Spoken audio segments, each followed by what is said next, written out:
Welcome, welcome, welcome. Welcome, guys. Come in. Today we have a very serious story to report.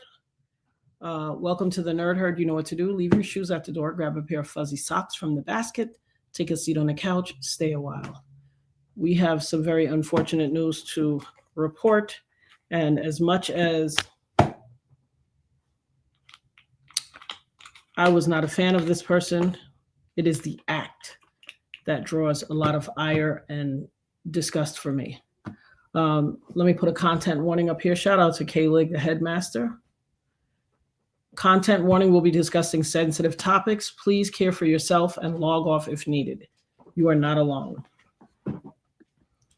Welcome, everyone. Come on in. Welcome. Unfortunately, today, September 10, 2025, Charlie Kirk, a conservative political activist and podcaster, creator of the Turning Point Political Action Committee, while doing a speech and event at Utah Valley University, which was met with a lot of ire. There was great debate over whether or not he should be able to have the event and bring his conservative talking points and viewpoints to the school. It was not necessarily favored by quite a large degree of the students, and there were protests on the scene. During the event, a gunshot rang out. People report that a gunshot rang out, at which point Charlie Kirk is seen grabbing what looks like his throat, but we now know to be his chest. And he was struck, apparently, according to sources, once in the chest, and he is now dead at the age of 31. Now, I was no fan of Charlie Kirk. I did not agree with the majority of his conservative talking points. And actually, after he was shot, K-Lig, the headmaster, and I were on the phone, and we were talking about it. And I said, I don't care for Charlie Kirk at all.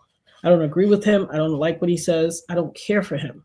But I have a problem with the notion that because of someone's opinion, this level of violence can be meted out to them. I was very traumatized by the notion of the fact that by virtue of espousing points of view, which is what I do here, I mean, every day, that's liberal. I haven't been here for a while, but basically every day I come here and I espouse my point of view.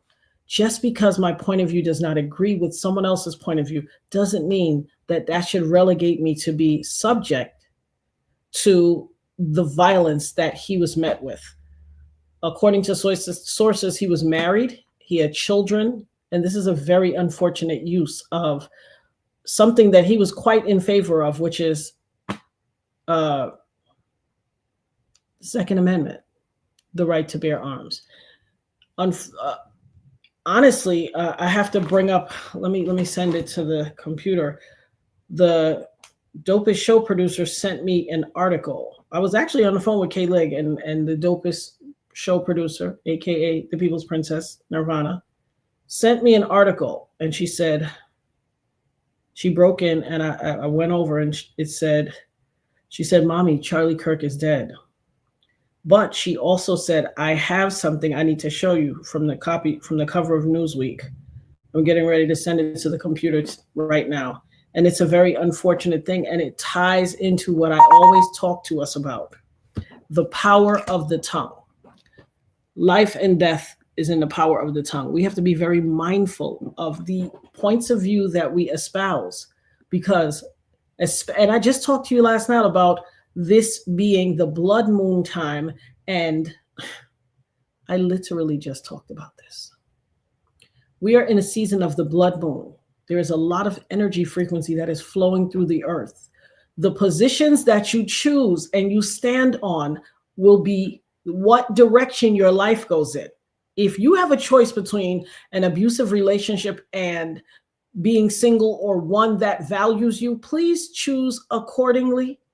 If you have the choice between working for a job that is stealing your peace, or eating ramen noodles for a while and peanut butter and jelly sandwiches, Please choose accordingly. I can't tell you what to choose for you, but I would choose peace over the convenience of lobster and steak. And the positions you take and hold will determine how your life unfolds. Let me show you this Newsweek article that Charlie Kirk. It's atrocious. And let me just read a disclaimer really quick. Shout out to the headmaster who makes sure that we have all of the necessary disclaimers in the chat. Charlie Kirk says gun deaths unfortunately worth it to keep the Second Amendment. This is horrific. This is what I talk about with the power of the tongue. This is something he recently said, and this is how you end up a few days later? Oh, this is horrific. I am so saddened by the notion. Like I said, I will repeat. First of all, let me put this disclaimer up here. For mental health help, 988, you can call it or text it. For domestic abuse help, 800-799-7233. That's the hotline. You are not alone. If you need help, please seek out one of the alternatives just listed. Make sure that you cover yourself, you cover your children. First and foremost, is important to get yourself to safety, and all else can be handled after the fact. Content warning. We will be discussing sensitive topics. Please care for yourself and log off if needed. You're not alone. We'll always be here. Feel free to come back at another time on a topic that is less traumatic and abrasive to your mental well-being. This is an unfortunate set of circumstances. Shout out to everyone, the whole Nerd Herd in the chat. Shout out to everyone. If anyone within the Nerd Herd family is going through trauma, feels like their life is in danger, please remove yourself from your present environment. Seek assistance. This content may be copyrighted material under the Fair Use Doctrine, 17 U.S. Code 107. For purposes such as commentary, criticism, education, and research, it is allowed. And let me have the free speech disclaimer, please, headmaster. I'm like I said, and I don't need to restate this over and over, I am no fan of Charlie Kirk. I do not agree with the positions that he holds, the things that he espouses. I do not agree with them. However, what I further disagree with is the notion that because he held these positions, his life should be taken away from him. I absolutely unequivocally, I'm sorry guys, I'm just moving the computer. I absolutely unequivocally believe that that is not a justifiable reason to take someone's life. There are always going to be things that we disagree with. I'm going to pull up one of the news stories. As someone was saying something about not MSNBC, I won't. Absolutely, Martha Cardiel, I agree with you. She said the pow pow was made for one thing and one thing only, for the unaliving of human beings. Absolutely. And for someone who has experienced the trauma of gun violence firsthand, I cannot tell you the level of trauma that is meted against your mind, body, soul, spirit, and flesh. I'm telling you, getting shot is not an easy thing to get over. As much as you see me come to this TV or this YouTube and talk and laugh and have, fun with you guys, you don't see the downtimes. And those downtimes are very heavy. They're heavy. You don't get to escape it. It's like any news story that takes place, however it affects or impacts your life, if it has a direct impact on your situation or your life, or you've experienced it, or someone very close to you that you love has experienced it, you will be re-triggered every time something to that effect takes place.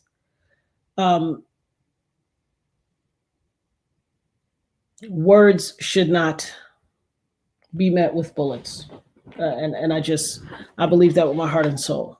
The answer to disagreeing with words should not be bullets. And if nothing else proves to you if nothing else proves to you the value of what I always speak about the power of the tongue, about what you say determines the outcome. I just had this down. I literally just talked about this last night with you guys, especially in this time and this season right now that we're in. It is imperative that you make choices. I just said last night, the choices you make will impact your life going forward. You cannot espouse this type of rhetoric and think it's going to fare well. I said literally last night, whatever you choose, if you choose properly, your life will go forward and have abundance and prosperity and blessings. And if you choose the wrong thing, you are going to ride that wrong thing out for the rest of your life. The rest of his life was only 24 hours. Not even 24 hours, maybe 16. This is horrendous.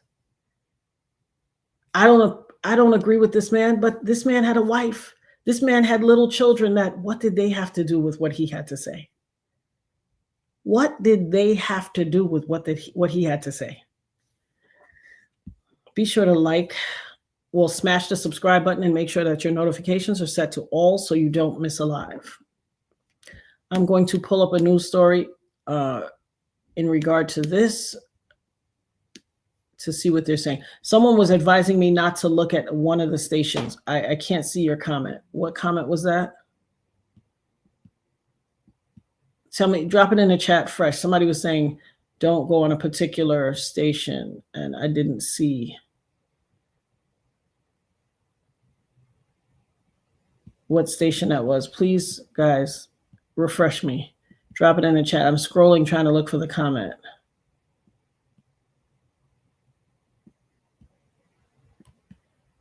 Is the comment deleted? I don't know. I don't see it. Oh, okay. I see it. Sarah said, I hope people are not watching MSNBC right now. They are sick.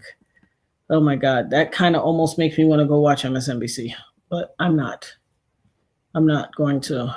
It's just that weird dichotomy that happens in your brain. When somebody says, don't look, it makes you want to look.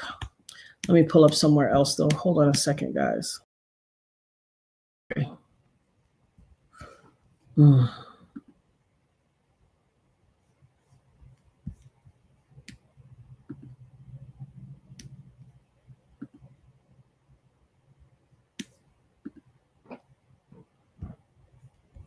This was not on my bingo card for today.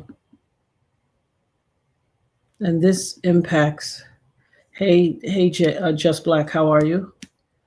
This impacts, something happens, I don't know if you guys can see it, but something happens to my body. Something happens to my mind. Something happens when something happens.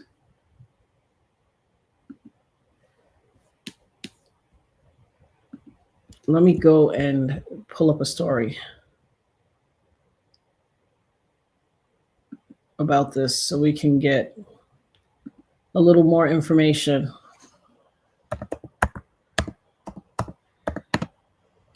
Does anybody have a suggestion of what channel?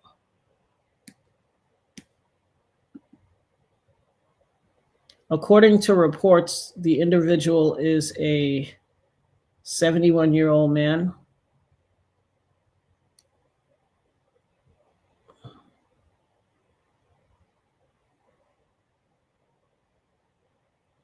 Oh my God, I'm looking at horrible footage I don't want to share with you guys.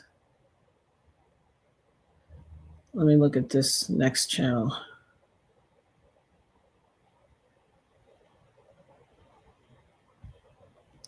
My God.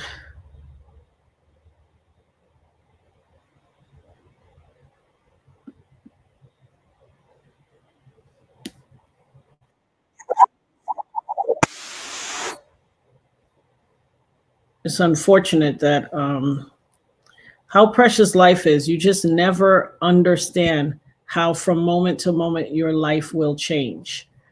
Let me pull up this. Apparently this is a video of moments before he was shot. Let me share the screen. Moments before he was shot, he was interacting with the crowd. And he posted some videos right before he was shot. They said the shooter's not in custody. I thought the shooter was in custody. Okay.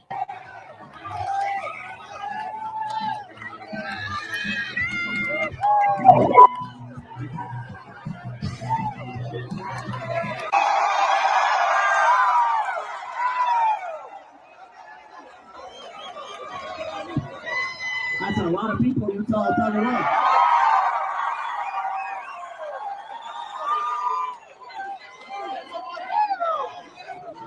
All right, we're going to get started, everybody. You know how it works. First, Samantha, also thank you to Lane from Y35. That was great. Really appreciate it. And we're going to be here for a couple hours. Get comfortable. Bring the best libs that Utah has to offer.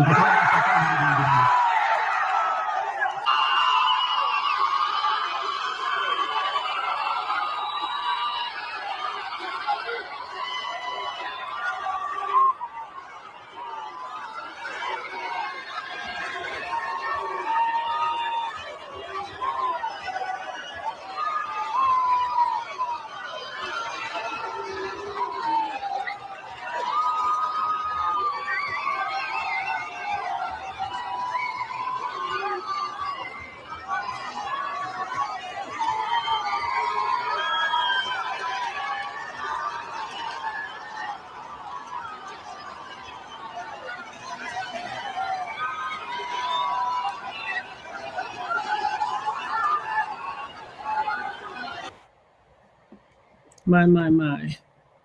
You said it. Hold on. Let me hear what.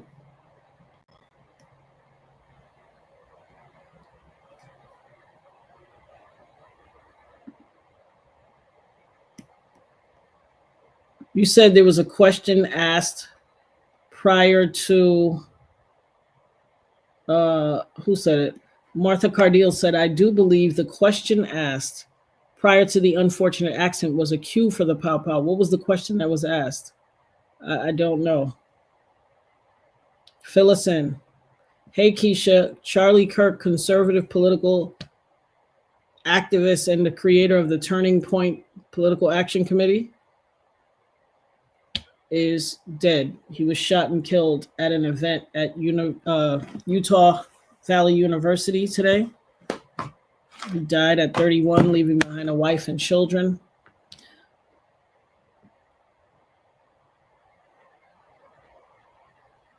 And while he was a conservative Trump humper and we did not agree with his point of view, or at least I didn't, I can speak for myself.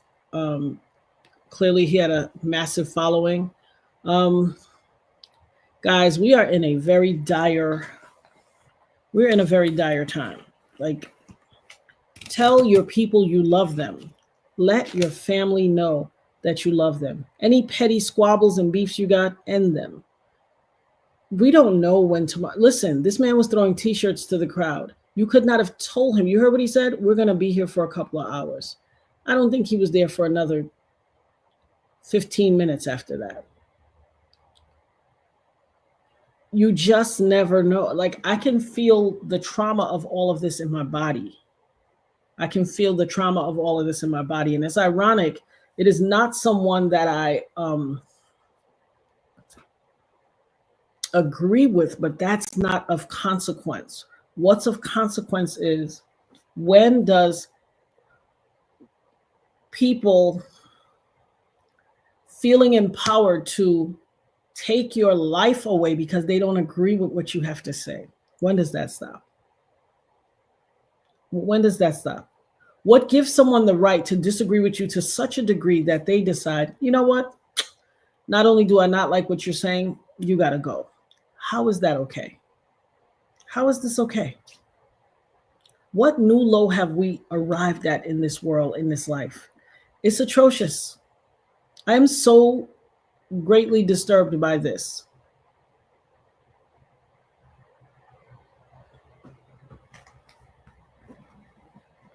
What stops someone from disliking what I have to say? or anybody else for that matter, and deciding. This is very traumatic. Imagine the trauma on all those people.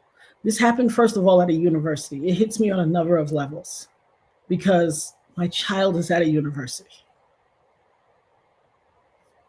Any speaker could come to the university and somebody not like them. I'm feeling trauma as a mom whose child I just dropped off at a university. I'm feeling trauma as a gunshot survivor and a victim of gunshot and a survivor. I think it's layered by the notion that I was talking about Kayleg and I were talking about the Romika. Someone brought up Romika here yesterday. We were talking about that case all day and how tragic she passed away. And so this was already in my spirit. And when this happened, I was on the phone with we took a break and I was on the phone with my daughter and my sister. And my daughter was like, "Ma, apparently Charlie Kirk was shot today." And I was like, "What?" I said, "Listen, I don't care." My mother always told us, you could say what you want. Don't put your hands on me. And shooting someone is an extension of putting your hands on them. See, for me, it's about principle. It's right or wrong. It's not, well, I don't like him, so I don't care. That's nonsense, because you have to want for yourself that which you want for others. You have to want for others that which you want for yourself. And I want people to have long life, longevity, and the freedom to express themselves and espouse their points of view without the fear of losing their lives. This is a simple thing to understand. Why is it necessary that this man's life had to be cut short? Just by virtue of the fact that he was saying these crazy things. And who's orchestrating all of this? This is what I tell you guys. My grandmother always told me, watch the news and the news carrier. Now, is it possible that someone just took themselves of their own free will and decided to go and fire shots? It's absolutely possible. But is it the probable thing, given what we know in this climate, in this day and age, with the White House looking for diversions and things to throw you off so you don't talk about Epstein, because the Epstein stuff will be drowned out completely now. Everyone will be focused on this. And I just noticed in one of the posts that it said we do not have the shooter. And here's another thing. Given the climate that we live in, given that it's a university, given that it is a conservative Republican university, conservative Republican talking head coming to a university, where was the extra safety? Schools are not allowed, guns are not allowed on school campuses. It's a violation of the law to take a gun onto school campuses. So where is the extra security, especially given who it was? Whenever you are creating an event at a university, there is a whole budget for student government or whoever's bringing. There has to be adequate security and safety on board. There has to be safety for your speaker, security for your speaker. There has to be security for the premises and the students. How is it that someone, hey, Yvonne, hey, everybody, how is it that this person was allowed on the university premises with a gun? And I don't know what type of gun it was, but I am thinking for the level that the distance that this weapon had to be fired at, I'm thinking some type of long range, so a rifle. No one noticed somebody with a rifle? Kaylee was telling me she saw something with an older gentleman on the floor. I think you said your husband saw something with an older gentleman on the floor in handcuffs. I just saw another thing that said they don't have anyone in custody. I'm going to go back and look because I want to see more of what they're saying. Let me go take a look and see.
Kaylee, before I play this, please drop the disclaimer again about mental health, about copyright, and then about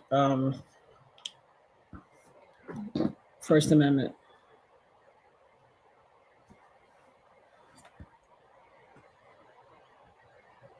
There's absolutely, you're right, Keisha. It feels as though is a demonic presence amongst us. It feels like, yeah, it feels like there's a demonic presence around us because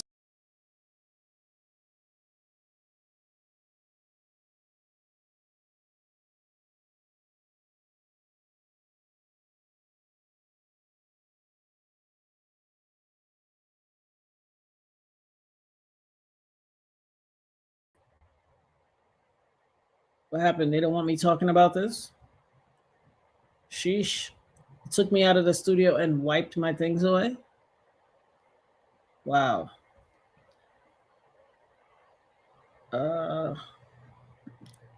Content warning. We'll be discussing sensitive topics. Please care for yourself and log off if needed. You're not alone. Feel free to come back and visit with us at another time.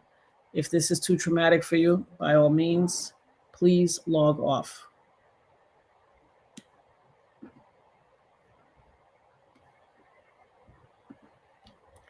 Mental health help, 988. You can call or text if you're experiencing domestic abuse. The helpline is 800-799-7233. You're not alone, and we pray for you that you get out of any situation that is not conducive to your mental health and well-being, your safety, and your peace.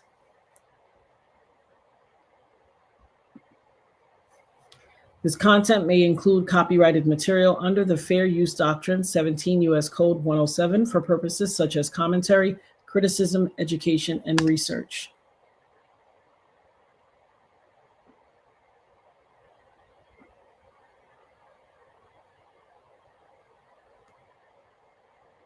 Wow, Margie said, will they show the man laying on the roof? And I could be wrong, but I swear they said it was a cop that pointed it out, that he had just seen somebody run from one end of the roof to the other. Well, why on earth why do they keep, isn't this the same diatribe as when Trump got shot? Wasn't it all these people that saw somebody on the roof and didn't say anything till after the fact? Like, what's happening here? What are we being asked to first, let me bring back that image file.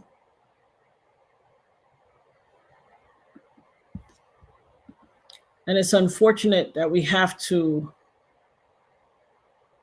show things of this nature because this is apparently, we haven't vetted we live in an AI day and age. So let me put a disclaimer on this. This is a news article that was out there. However, we live in a AI day and age where you have to put a disclaimer on everything. According to this was a Newsweek article about an interview that Charlie Kirk had done with Newsweek, and where he allegedly insinuated that Charlie Kirk says gun deaths, unfortunately, are worth it to keep the Second Amendment. Now, here's the deal. I can neither confirm or deny the authenticity of this because we live in an AI society where every single thing is subject to scrutiny, unfortunately. And so let me put this disclaimer here.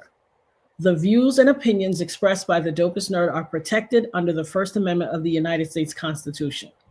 It is unfortunate that I have to constantly give a disclaimer because there's so much craziness going on in this world. And we live in an AI society where these young people have the power to alter anything within a split second and put it out there, and you'll be thinking that it's credible. And so let me put a disclaimer on that. I can neither confirm or deny the validity of that Newsweek article. However, this was out there and it was so close to when this occurred. It just didn't appear as though there was time for someone to create, such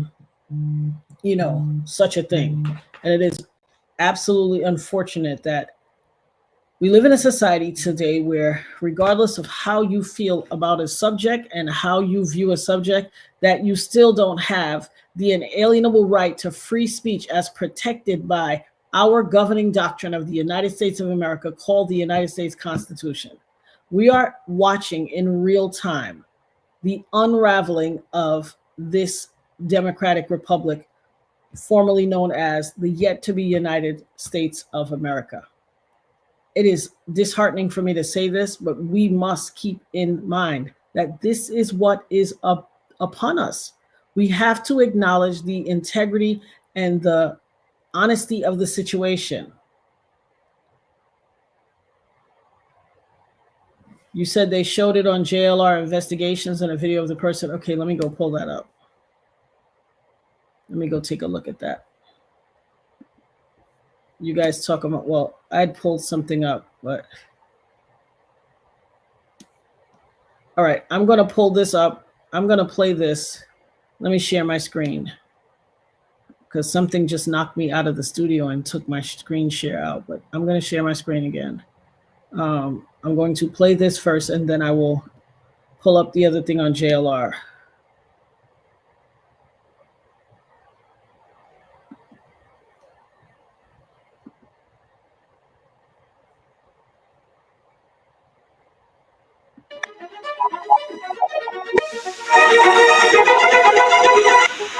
Conservative influencer Charlie Kirk has been pronounced dead following a targeted shooting at Utah Valley University. The incident occurred during a question and answer session at Utah Valley University on September 10th. U.S. President Donald Trump confirmed Kirk's death on Truth Social, calling him great and even legendary. Kirk was the founder of Turning Point USA, a nonprofit promoting conservative values on U.S. college campuses. This was the first stop of Kirk's American Comeback Tour, a fall series of live events aimed at young voters. As per reports, a suspect has been taken into custody, and authorities are investigating the targeted shooting. Photos from the scene show chaos, with attendees running as the attack unfolded during the campus event. Just before the shooting, Kirk had posted that Utah Valley University was fired up for the American Comeback Tour. Kirk was widely recognized as one of the most prominent pro-Trump figures and a vocal conservative media personality. I walked into my parents' house when I was 17 years old. My dad asked me, "Do you go to church?" I said, "Yeah, I love Jesus." Grabbed a butcher knife, he held it to my neck, and he said, "You say that name again in this house, I'll slit your throat right now." Okay, that was a bit much. Big trigger warning. That was a bit much. Were you in the crowd when everything happened? I was 15 feet away, and it was really hard to witness. He had just finished talking about his first subject was talking about, the Mormon faith, and somebody had come up that converted from atheism to the Mormon faith. He talked about how much he loves us, and it feels like they just have different opinions, and that's okay, but he loves our Mormon faith and he loves everybody, and it was just a lot of love and joy and kindness, And then the next person came up, and it almost felt like a cue to me, because they talked about transgender gun violence, and then as the guy said shooting or shooters or something like that, you just hear the gunshot, and I'm sorry, you just see his neck just open up, and there's just so much blood that just came out. It was horrible, and all I felt was everybody bringing me down to the ground, and I was sorry. Take your time, okay. All I hear is screaming, and I see people running, and I'm like, it's not safe to run, it's not safe to get up, it's not. And all I'm saying is, please God, please God, please God, because I don't want to die, I don't want anybody else to die, and I think I just saw a guy die, And we ended up getting up, and about 20-30 seconds later, and running into the building, and they took all the witnesses that were pretty close, me and about 12 other people, and we sat there for about an hour, and we're all just crying and seeing people posting the videos on social media. It was horrifying. It was horrible. I looked to see if there was a shooter. I didn't see anything. All I could see was Charlie was taken right away, and we were just still on the ground freaking out, not knowing what to do. What was that like? I mean, I don't think Charlie is necessarily contentious. I think he's very good at saying his points and being very blatant if you're interrupting him. There was only maybe, I would say, 60 people on this balcony that couldn't even see Charlie. They were on a balcony above his tent that were all saying, chanting F Charlie Kirk, things like that, and had signs saying some pretty upsetting things about him. That was it. Everybody else was drowning out the sound and saying how grateful we are that he took the time to see us and talk to us. We had questions. We wanted to talk to him, and instead somebody selfish didn't care. Yeah, to be clear. If I'm going to be honest, I had friends coming in asking if they needed tickets, and I said they didn't even check for my ticket, which I did get a ticket. They did not pat us down. I feel like I maybe saw 3 or 4 police officers in this whole environment of hundreds of people, I would guess, which I thought was a little odd. But at the same time, I thought, well, you know, it's Utah, which is probably an ignorant thought to think, but there was not much security precautions taken. There was none. But did it sound like the shot came from behind? Yes.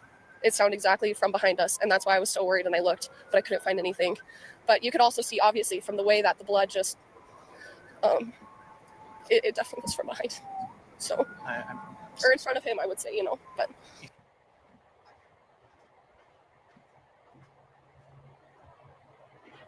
So I was watching the event, and I saw Charlie Kirk start talking and stuff, and all of a sudden in a second later, I heard a gunshot, and everybody started like running in like a mob through the doors, and like it was scary. Yeah, absolutely.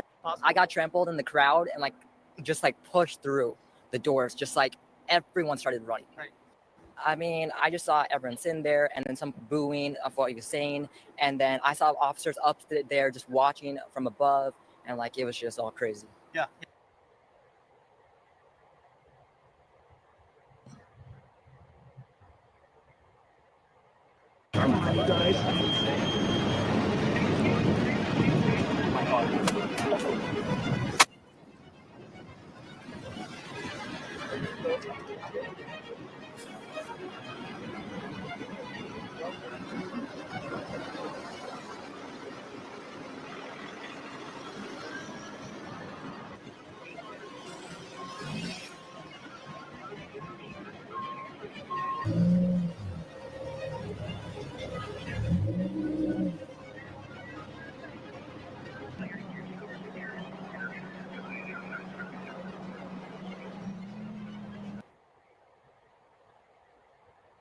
Carl Jung, the great psychoanalyst, he said modern people don't see God because they don't look low enough. That's worth thinking about for.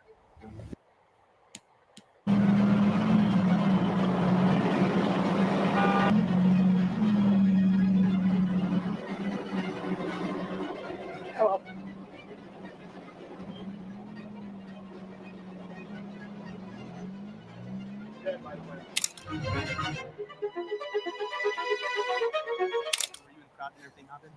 I was 15 feet away, and it was really hard to witness. He had just finished talking about his first subject was talking about, you know, the Mormon faith, and somebody had come up that converted from atheism to the Mormon faith. He talked about how much he loves us, and you know, it feels like they just have different opinions, and that's okay, but he loves our Mormon faith and he loves everybody, and it was just a lot of love and joy and kindness, you know. And then the next person came up, and it almost felt like a cue to me, because they talked about transgender gun violence, and then as the guy said shooting or shooters or something like that, you just hear the gunshot, and I'm sorry, you just see his neck just like open up, and there's just like so much blood that just came out. It was horrible, and all I felt was like everybody bringing me down to the ground, and I was sorry. Take your time, okay. All I hear is screaming, and I see people running, and I'm like, it's not safe to run, it's not safe to get up, it's not. And all I'm saying is, please God, please God, please God, because I don't want to die, I don't want anybody else to die, and I think I just saw a guy die, you know. And we ended up getting up, and about 20-30 seconds later, and running into the building, and they took all the witnesses that were pretty close, me and about 12 other people, and we sat there for about an hour, and we're all just crying and seeing people posting the videos on social media. It was horrifying. It was horrible. I looked to see if there was a shooter. I didn't see anything. All I could see was Charlie was taken right away, and we were just still on the ground freaking out, not knowing what to do. What was that like? I mean, I don't think Charlie is necessarily contentious. I think he's very good at saying his points and being very blatant if you're interrupting him. There was only maybe, I would say, 60 people on this balcony that couldn't even see Charlie. They were like on a balcony above like his tent that were all saying, you know, chanting F Charlie Kirk, things like that, and had signs saying some pretty upsetting things about him. That was it. Everybody else was drowning out the sound and saying how grateful we are that he took the time to see us and talk to us. We had questions. We wanted to talk to him, and instead somebody selfish didn't care. Yeah, and to be clear, if I'm going to be honest, I had friends coming in asking if they needed tickets, and I said they didn't even check.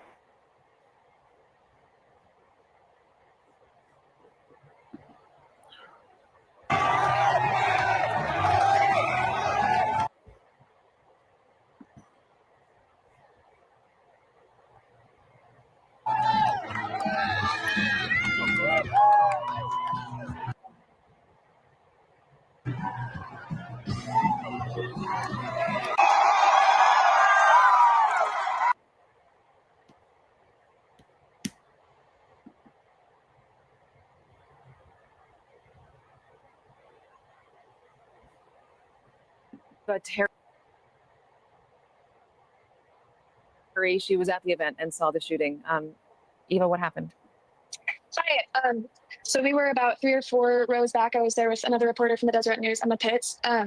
And the question had just come up about how many transgender shooters there had been. And they went back and forth. Charlie Kirk answered once. The student asking a question, he asked something else, and Charlie went to pick up the microphone to answer. And it looked like he was shot in on the left side of his neck. There was a lot of blood, and he went limp, and he started to fall backwards. And did you see him? What happened in that immediate moment? He fell backwards. What happened then? So a lot of the people, because we had been there early since around 9 a.m. We were interviewing lots of people just about the atmosphere. And the audience initially thought it was a firecracker. It was really light sound. And so then something was obviously wrong. Everyone dropped to the ground. And then we ran off, cowered there for about probably 30, 40 seconds. Saw the coast was, well, I don't know if we definitely did not think it was clear, but we ran off to get shelter in another part of the building. We hid under a desk and just contacted our editors. The university says somebody's in custody. Did you see that person? So from the people we had talked to earlier, we found them again afterwards, and they had gotten video of the police taking off this man who looked like he was in his probably late 60s, an older man wearing a uniform, and that's who they took into custody, but we're not sure if he was the person who shot. I don't think that's confirmed yet. There's a lot of police activity behind you, a lot of uniformed officers, a lot of people in a military uniform as well. What is happening there on campus right now? I think they've evacuated all of the students. I talked to another student he was in biology class, and everyone was forced to leave. So they've taken pretty much everyone out. There's a lot. I don't know if you can see all of the stuff going on behind me. Yeah, I do see that. So campus has been evacuated. After it happened, how quickly did people realize that they didn't witness a firecracker? They witnessed the shooting. The people I had talked to, the students I had talked to afterwards, thought that it had been a firecracker. But everyone dropped. Everyone knew something was wrong immediately, because you look up and Charlie Kirk is gone. He's fallen. How are the students doing now? We saw people crying. It's really shaken a lot of people up, because a lot of the girls we had talked to before and guys were freshmen, underclassmen, and they were just there really excited to see a podcaster that they really liked. But people are scared. Do you think it's going to change habits? Do people feel like they're going to be able to go to events like this openly in the future? I'm sure UV will have a lot more security going forward to events. Metal detectors, maybe. We got word that Charlie was there with one of his children. Did you see if that was the case? His child was not on the stand with him. He didn't bring him up or introduce that he was there. So I didn't see him. He wasn't broadcasted. Let's hope he wasn't there. Eva, thank you so much for joining us. I'm sorry you had to witness that. I know you're a reporter, but nobody should have to witness something like that themselves. It is just a horrible thing. No, thank you. Thank you for your words. Thank you, Eva. Thank you for joining us. Stay safe.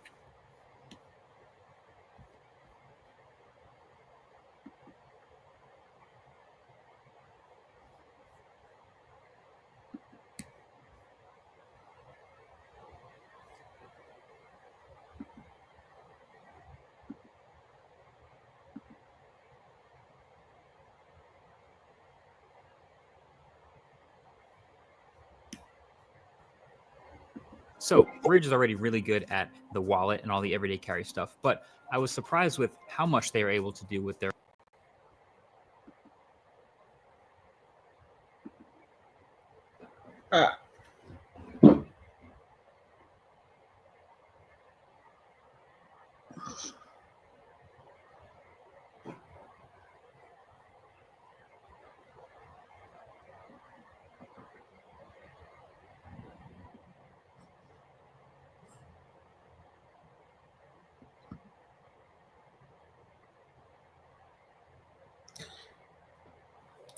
I just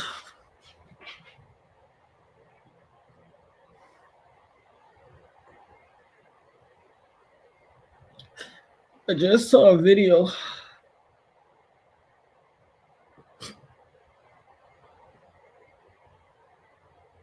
of the actual shooting.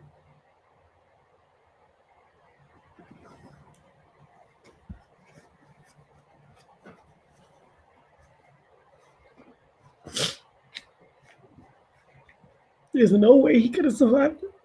It was guaranteed death.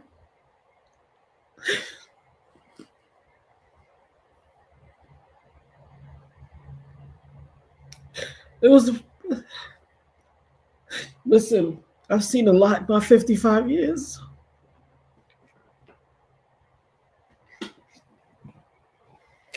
I've seen a lot in my 55 years. That was horrible.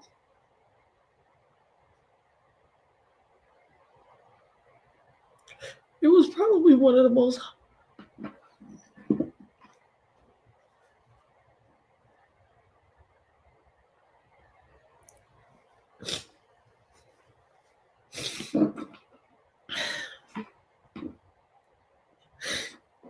If your soul is not bothered by viewing something like that, you have to check your pulse to make sure you're human and make sure you're alive. That was probably one of the most horrible things I ever witnessed in my life.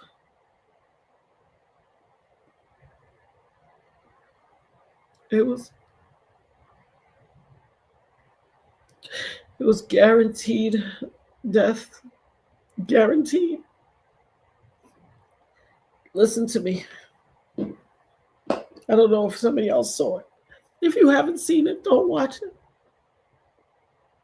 If you have not seen it, do not go seek it out. Do not watch it. I'm telling you, it's going to affect you.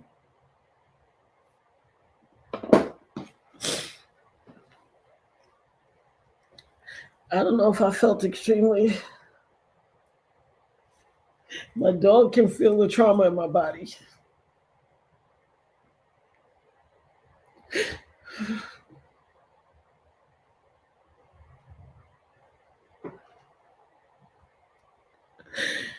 If you have not seen it, do not go look at that video. It's horrific.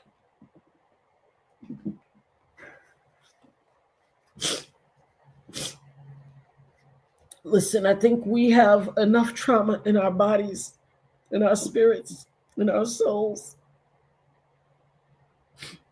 Don't do it to yourself. Don't do it to yourself. Like I said, I didn't agree with his talking points, his point of view.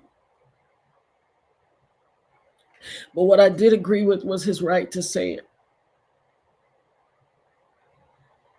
I don't like what he had to say. And unlike Dishing with the D, I have seen him aggressively, angrily talking to someone. I have seen him not carry himself with poise. I have seen that. But even that notwithstanding does not justify what was done. It doesn't justify it. No. First of all, anyone who witnessed it that was physically there, a lot of people are going to be traumatized by this. And I have a theory about this country. This country, I'm telling you, there has to be, listen to me. Somewhere in the future, sometime in the future, I don't know how long it's going to come out, if not already, that this country uses trauma porn to control its citizens. I have a theory on that.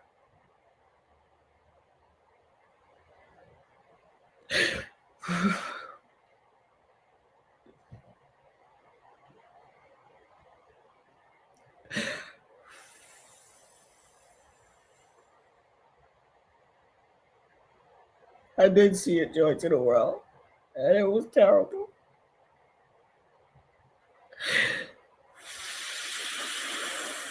I feel like I can feel the trauma.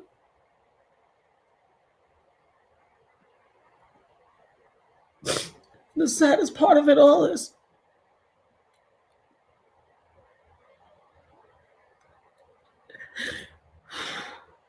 after he was shot at the point of impact, you can see the shock to his body. He knew.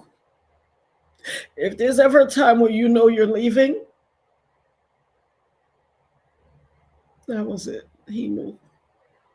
And it was so sad to watch. Oh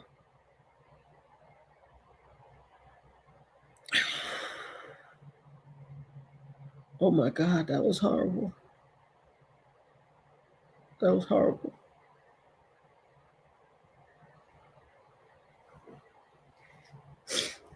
I have a lump in my throat right here. I don't know if y'all can see. I have a lump in my throat. Cherie, Charlie Kirk, a conservative political activist and a podcaster who created Turning Point. He was, a conservative talking head. He was a Trump humper, a Trump supporter.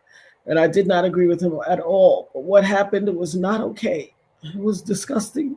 It was probably, I've seen a lot in my life. That had to be one of the most violent acts. I mean, it was, somebody wanted him traumatized and wanted society to watch them be traumatized also. Listen to me. There is blood, body fluids in your body that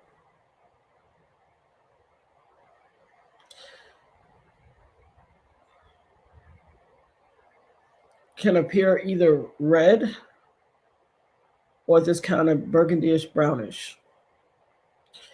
If it's red, the likelihood that you could survive is high. But if it's that burgundyish brownish, you don't have a chance. From the moment of impact, it was burgundyish brownish, and a lot of it. There's no way. I'm almost certain that he was probably unalived from the get-go, or he hung on for a very short period of time, and that is so sad. And he was aware of it, though. He was aware of it. That's right, Martha. Arteries versus veins, in fact. And the impact, it gave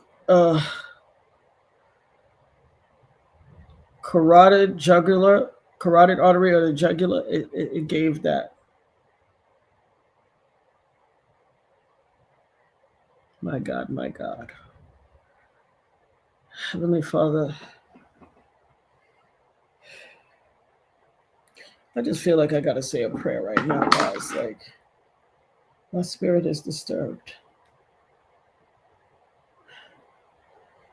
I want to say a prayer for his family, for all of the people who witnessed that, for anybody who sees it after the fact on TV, for us, all of the people who are survivors of gun violence and become re-triggered.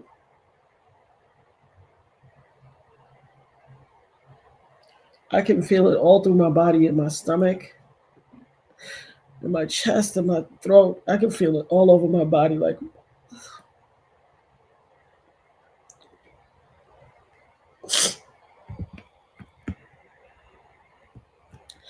he that dwelleth in the secret place of the Most High shall abide under the shadow of the Almighty. 91st Psalm, guys. He that dwelleth in the secret place of the Most High shall abide under the shadow of the Almighty. I will say of the Lord, he is my refuge and my fortress. My God, in him will I trust. Surely he shall deliver me from the snare of the fowler and from the noisome pestilence. He shall cover thee with his feathers, and under his wings shalt thou trust. His truth shall be thy shield and buckler. Thou shalt not be afraid of the terror by night, nor for the arrow that flieth by day, nor for the pestilence that walketh in darkness, nor for the destruction that wasteth at noonday. 1,000 shall fall at thy side, and 10,000 at thy right hand, but it shall not come nigh thee. Only with thine eyes shalt thou behold the reward of the wicked, because thou hast made the Lord, which is my refuge, even the Most High, thy habitation. There shall no evil befall thee, neither shall any plague come nigh your dwelling. For he shall give his angels charge over me.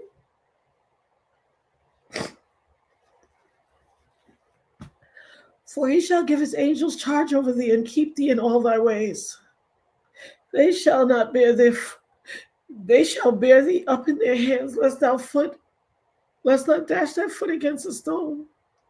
Thou shalt tread upon the lion and the adder, the young lion and the dragon shalt thou trample under feet. Because he hath shown me his love, therefore will I deliver him. I will set him on high, because he hath known my name. He shall call upon me, and I will answer him. I will be with him in trouble. I will deliver him and honor him. With long life shall I satisfy him and show him my salvation.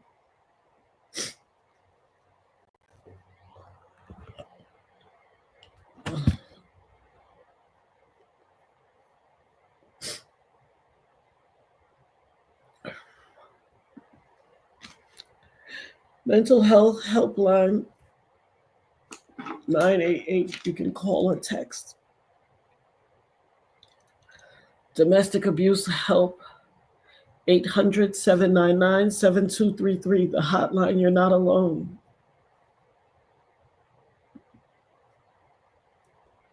Guys, we have to be extra conscious. And I would never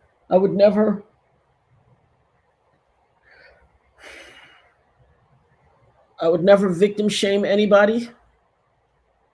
I'm not a victim shamer. I'm a survivor of gun violence.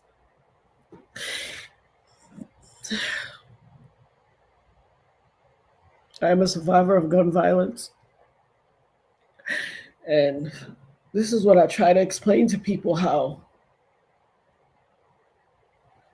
when I hear people in the street talking junk and threatening to shoot people, I'm like, the trauma of gun violence doesn't leave your body. It doesn't leave your soul. It doesn't just leave, even 25 years later. You get re-triggered all the time. I was already having a sad day because yesterday while we were here, someone asked about the Romika story, and I wasn't aware of it. So I had to go look it up when I was doing my research for, what stories I wanted to cover. And that story was so traumatic because she was shot in her face. And, the parallels. She was shot in her face and she passed away.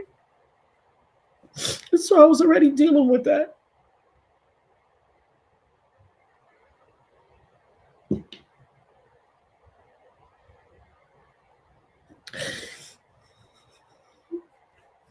And so I was discussing it. Caitlin and I were on the phone today multiple times. And I was on the phone with my son and then on the phone with my daughter and my sister. And while we were on FaceTime, my daughter said, "Mommy, Charlie Kirk just got shot." And I was like, "What?" It's like, what? So I'm turning and I see it. I'm like, why? Why is he shot? Having an opinion that differs from yours does not justify you taking somebody's life. You don't have the right. God is not the author of confusion. He is the giver of life. He is the Alpha and the Omega. No one else has a right to take your life because they don't agree with you.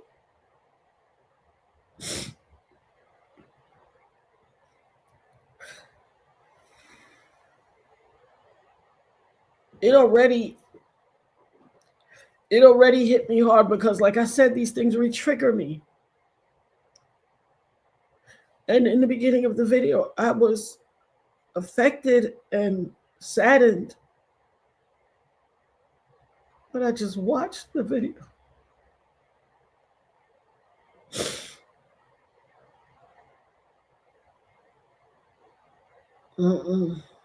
That's not right. The lack of care and consideration for how everybody is going to be impacted by this is definitely demonic. It's demonic. You get to do a job and go home at the end of the day and see your children and your family.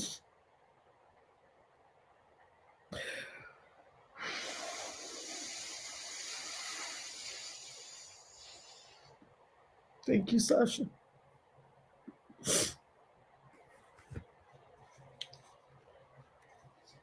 Sasha said, Isaiah 41:10, fear not, for I am with you. Be not dismayed, for I am your God. I will strengthen you. Yes, I will help you. I will uphold you with my righteous hand. Asheo.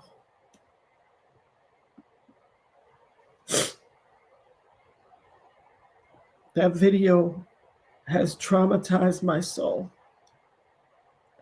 I can imagine for young college students, and that's what adds more trauma to me, because I dropped my child off at college.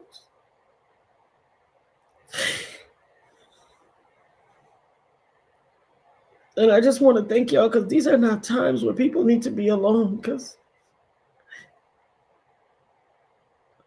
I'm glad I'm not alone, and I'm here with you guys. This is horrible.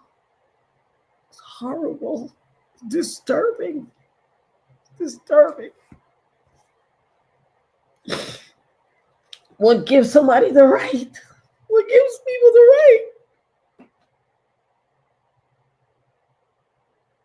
This wanton disregard for life and this wanton disregard for people's right. The First Amendment, not the 10th, not the 11th, not the 15th, the first. Freedom of speech. I don't agree with the Founding Fathers for a lot of things. I don't agree with them for a lot of things. But they had the foresight to understand, of all your rights, the right to speak freely is the most fundamental. They made it number one. Why can't people respect it? Think about the trauma that is permeating through all those people who, by virtue of fulfilling life the way we say that you're supposed to do, go to elementary, junior high, high school, graduate, go to college, expand your mind and your horizons, go off into the world and get a job. That's what they tell us in these yet to be United States of America. That is what is told to us as this is the way you do it right.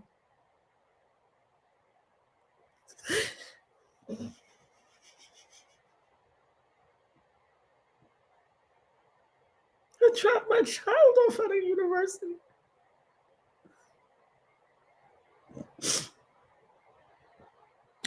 I was already going through my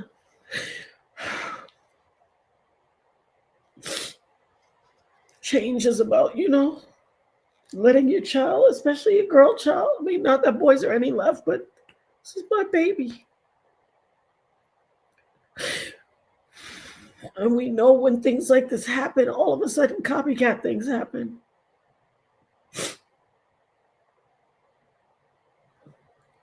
We saw the video right before then. This man was throwing T-shirts to the crowd. I guarantee you, nothing in his mind said, you won't be here in a little while. In fact,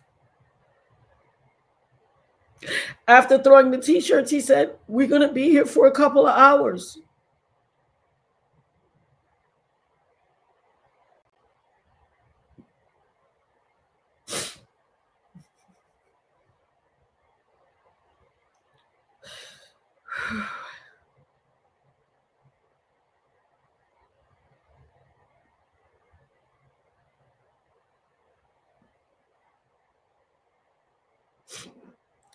How did we get here? How did we get to a place where people have such lack of respect for the one thing that everybody, for the most part, wants is life, long life, the right to the autonomy of our lives, the right to choose and self-designate how we live our lives. What gives somebody the right to decide that you no longer get to decide what you want for your existence? What gives somebody the right? What happens in somebody's life that they wake up and decide, I want to give myself unto a reprobate heart and become the devil himself? That I'm going to go and cause harm and catastrophe and chaos to other individuals just because I feel like it. Why?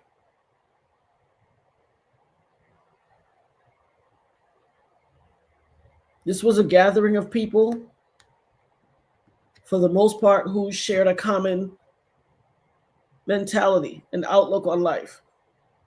It doesn't comport with ours. We don't particularly care for it, but it doesn't negate their right to have that point of view. I don't like much of what the conservatives stand for. It's very vile and violent and overly aggressive and overly insensitive to the needs of others.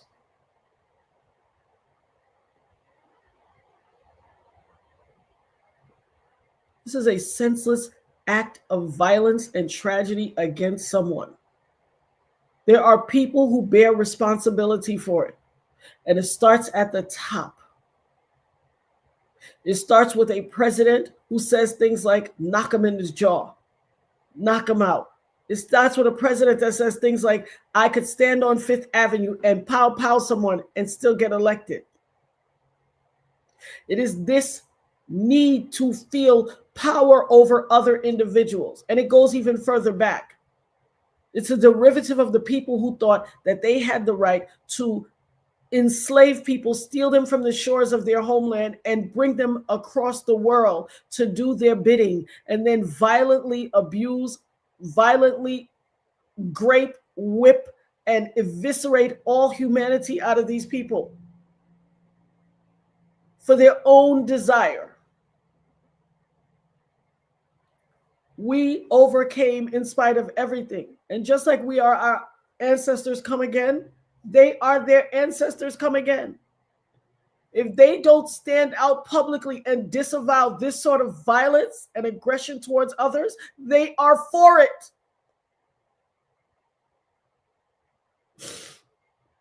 This has to stop. This has to stop.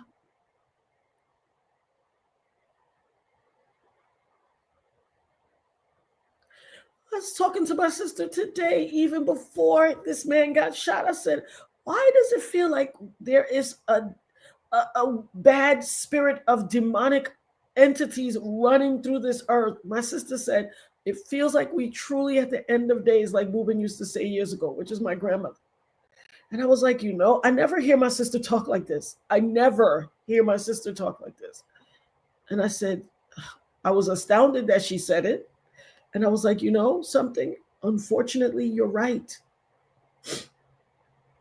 I said, there is an evil sentiment of discontent and negativity running rampant through the world, and it doesn't feel good. It does not feel good. It feels like a violation.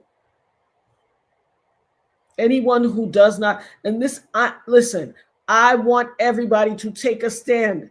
I abhor violence. I am against violence. People have a right to life, liberty, and the pursuit of happiness, whatever that looks like. As long as they are not being detrimental and hurtful and violent to a child or another human, have at it. I don't care if you want to be, and I don't like it, but if you want to be a drug addict, be a drug addict to yourself. All of this external anger being spewed outward and projected onto other people, this has got to stop. This is sick.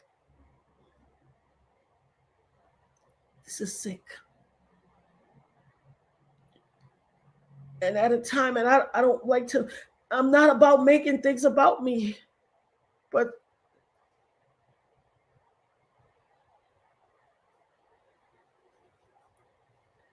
one of the hardest things I endured after getting shot, my mother will tell you this. I knew I was so mired deeply in depression and sadness when my mother called my father Just for the record, my mother hates my father. Okay? But I was so mired in survivor's guilt and depression. Nobody knew what else to do. And so my mother reached out to my father and said, help, something she hadn't said to him in ages. She's like, she's not doing great. I was mired in survivor's guilt. How come other people get shot and die and I'm still here? I thought I was over it, but I'm not. I thought I was over it, but I'm not.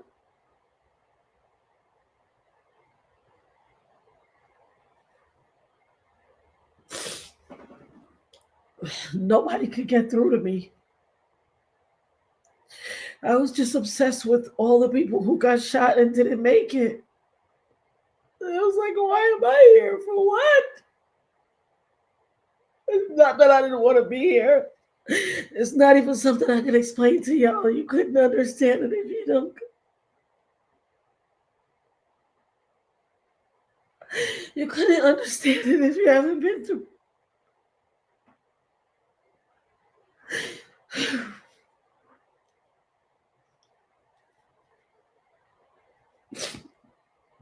My mother knew that it was so bad and it was so overwhelming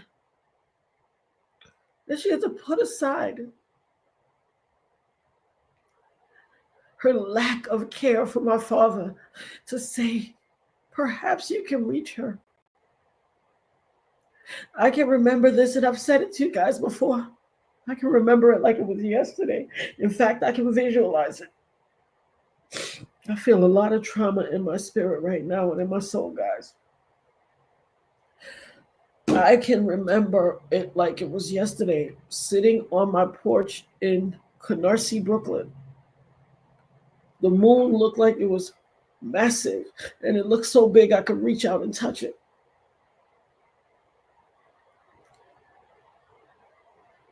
And my father said, so many people had talked to me.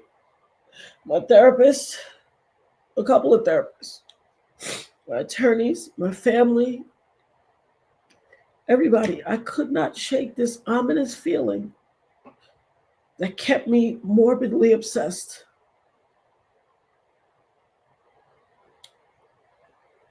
And my father looked at me and said,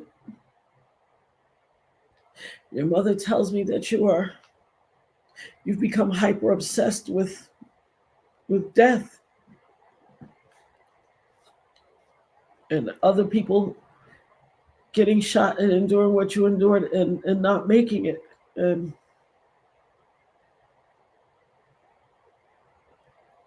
I said, why? Why am I here? How come people went through less things and they died? Why am I here? And my father looked at me and said, God has a book called the Lamb's Book of Life. And it is massive. And in it, there are many pages, thousands, millions of pages. And there are millions of pages that have been turned already and millions to go. And he said, those people that you are obsessing over, when God turned the previous page, their name was no longer on the new page. But your name is on millions of pages. So live.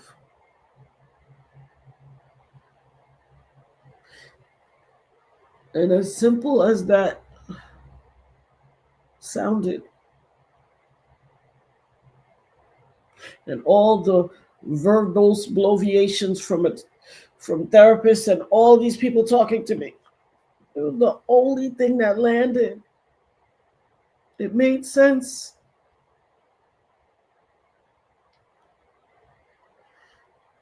And while that helped me get past,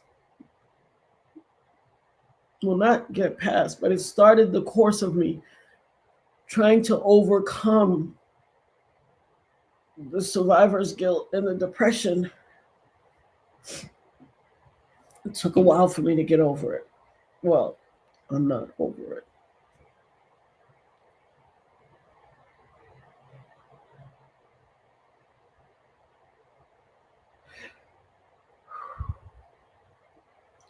I think y'all know I'm a tough cookie, but I think I had the cover of motherhood and my commitment to my children and my commitment to my family and my husband and everybody. It overshadowed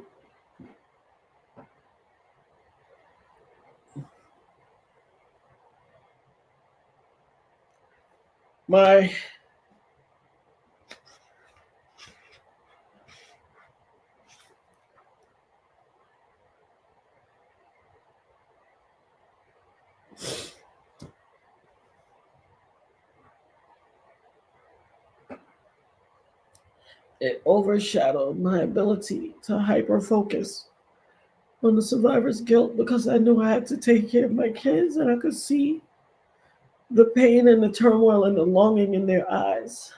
And now that they're all grown up and gone up to live their life,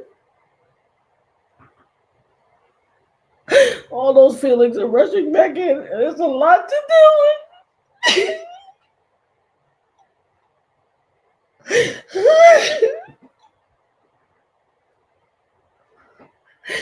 Guys, make sure you deal with your mental health. Get yourself.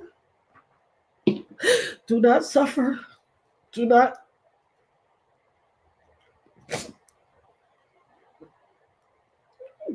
defer it to another day.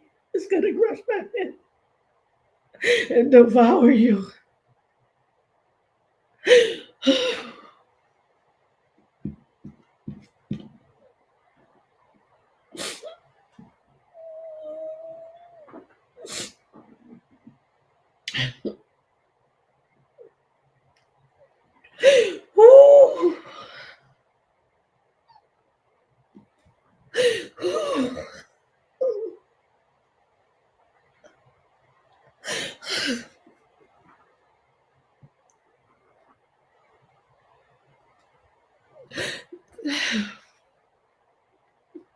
Seeing that video of Charlie Kirk getting shot, the look on his face was the 100% acknowledgement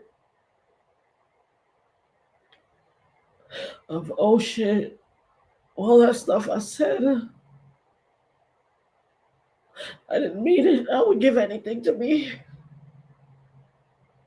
You can see him acknowledging in that one second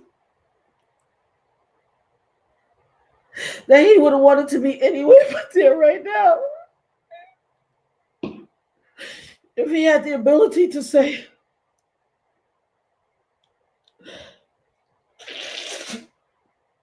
even 2 minutes before that, even 20 seconds before that, if somebody would have kicked in and said, and see, this is what I tell people.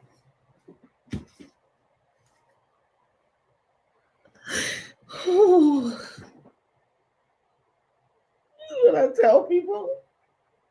Right before I got shot, I told you I saw them. And God said to me, calm down. You're about to get in. I'm telling you, I can only imagine if God didn't say that to me and I said no. And once I said no, it hit me. I can only imagine if he didn't prepare me like that. That look I saw in Charlie Kirk's face.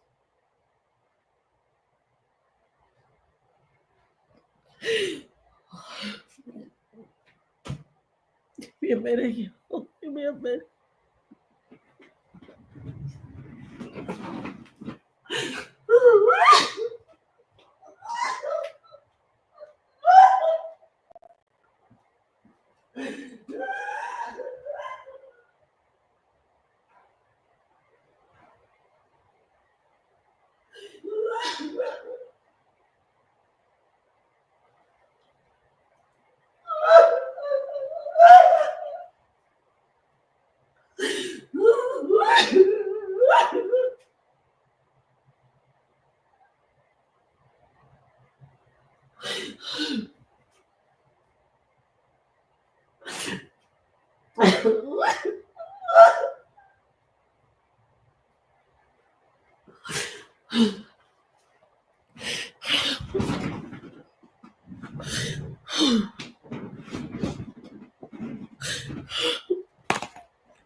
This is so wrong. This is so wrong.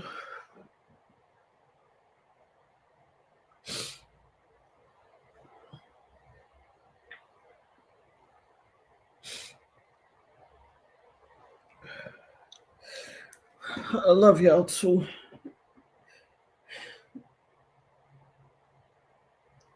This is really horrendous that happened. Like,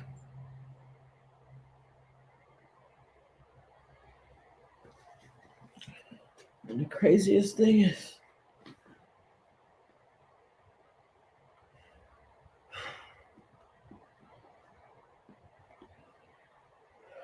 guys, take care of yourselves. For no man knows the hour of the day.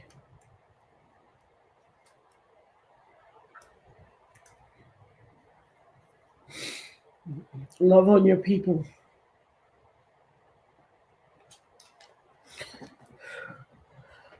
Thank you, Leah. Trust in the Lord with all thine heart and lean not on your own understanding. In all thy ways acknowledge him and he will direct thy path. Amen, amen.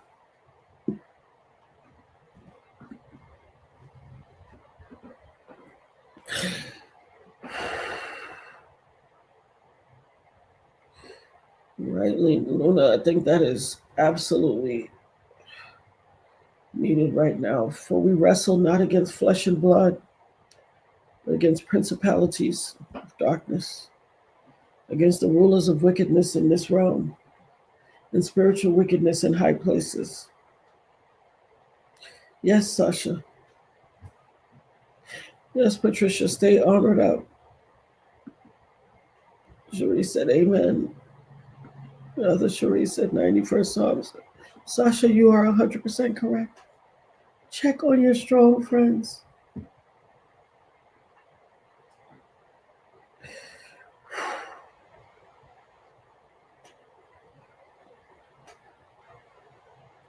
Check on your strong friends. This other story, I'm going to, and God, clearly God has me in this period of dealing with these emotions for some reason. Because I put them on the back burner and I thought I was dealing with them, but I never really dealt with them. I packed them away and went on with life, being a mother, being a wife, raising my kids. And sometimes as mothers or as parents, we do that. But a lot of times as mothers, we pack away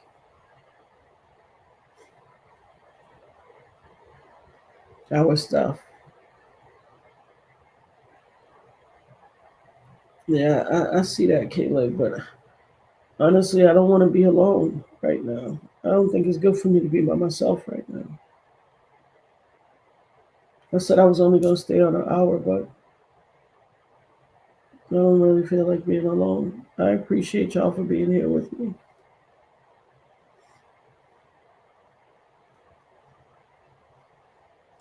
God is love. The Lord is the strength of my life. Whom shall I fear? The Lord is the strength of my salvation. Of whom shall I be afraid? When the wicked, even mine enemies, rise up against me, That's right. Grammar scripture, baby.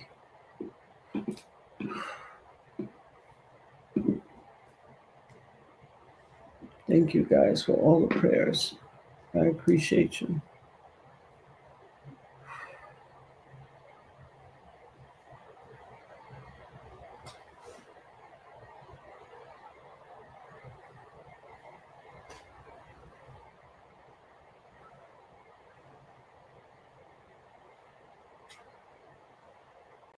Thank you guys. Thank you, Shuri.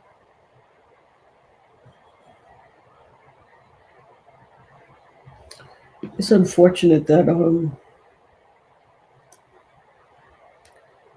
you know, people carve out a narrative, and listen, Charlie Kirk espoused this narrative as well, that we are somehow, you know, horrible, and you know, it's the woke, it's the black people, it's the immigrants, it's the everything. But, and I'm not victim shaming because I would never do that.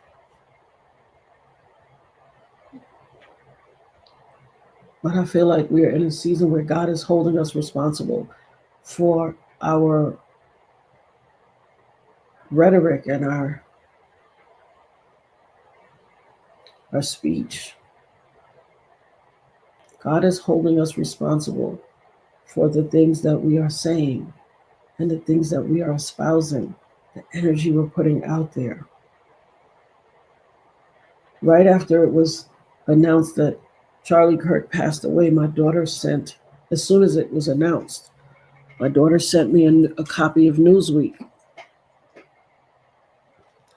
which is something Charlie Kirk apparently said. I cannot confirm or deny the authenticity of this because we live in a society where AI reigns supreme and people make AI things so quickly. But this is, unfortunately, I told you guys last night, for those who are just coming on and we're not here, we talked about this being a blood moon season, and that during the gravitational pull of the earth and the moon and everything, that during this time period,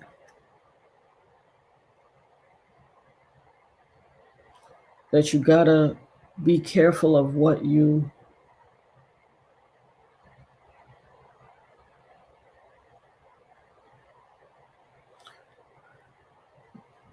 gonna be in a position where you have to choose paths in life. You have to choose your destiny. You have to choose which mindset that you will follow and you will espouse. And in this time, that's what this is. We are in a shift. We are in a shift. And you have to be steadfast and righteous on what you choose, because whatever decision you make, whatever been battling in your mind, whatever the things are in your life that's been before you, is something that you've been tugging with. You know, one thing is maybe what you want, but the other is what you need. Or maybe one thing is what you need, but you want this other thing that's not good for you. And we are called in this blood moon time to make the right decision, because whatever decision you make for your life in this stage of life, you will have to face it. And this is what, in this shift, hear me well, guys, not with your venting ears, but your listening ears. In this shift period that we are in the world, you are called to choose a path. The path that you decide on following will be either positive and your life will advance forward with productivity and blossom into wonderful things, or you will be relegated to the negativity that you've aligned yourself with. You will ride that out for the remainder of your walk. If it's negative and that's what you choose, that will be the calling on your life until you go to the upper room or the lower room, wherever you're going, but until you have to stand before the Most High. This content may include copyrighted material under the Fair Use Doctrine, 17 U.S. Code 107, for the purposes such as commentary, criticism, education, and research. This is what my daughter sent me. And this is why these conservative pundits, political activists, political action committee representatives, and all these talking points, this is why they're dangerous. This is why this narrative is so dangerous. Because allegedly, this is a comment Charlie Kirk said recently. Gun deaths are unfortunately worth it to keep the Second Amendment.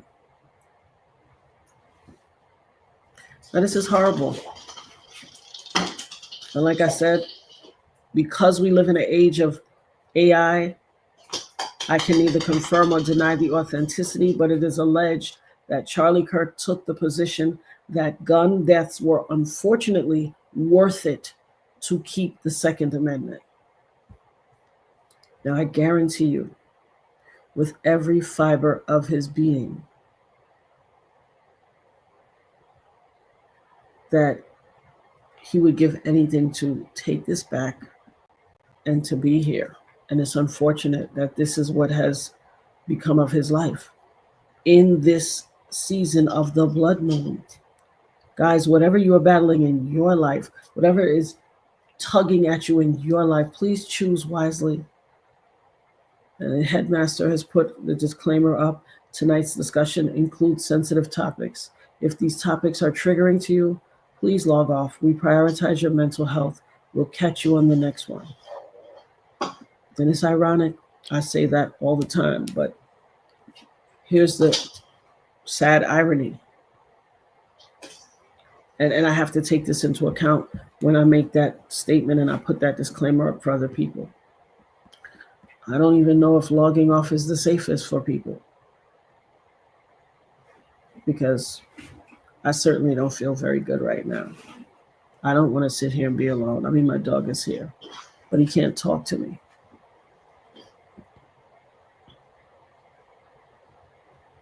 Addition with the D said, according to the videos, I believe the shooter was located in one of the buildings I had mentioned in my video. I didn't see that. Sasha says, please choose the way of righteousness this day, because you can't come back and want others to change their ways. Absolutely. Absolutely. I don't know, something happened to Margie. I'm so sorry for your loss, Margie. Sorry. I'm so sorry. I didn't see what it was.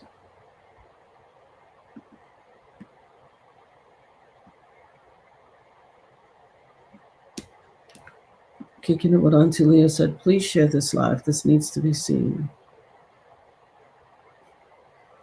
Thank you, Asheo.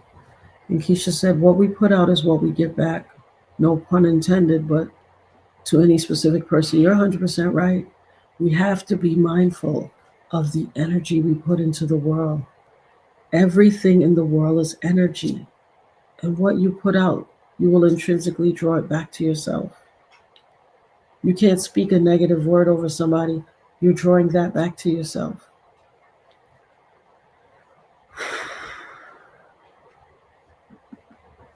Margie said, but I was blessed to have her for 10 years. She was my angel on this earth and I was hers. I'm so sorry, Margie. I'm so sorry for your loss. I didn't even see the original comment. Oh. Margie said, she was a young lady I met at a Dollar Tree. That was the last fortunate as me. She was a young lady I met at Dollar Tree. That was the last fortunate as me in 10 years ago. I blessed her and I have been blessing her. Blessing for ever since. It really affected me today. I'm so sorry for your loss. I'm so sorry to hear that. We are living in very sensitive times. Very sensitive times.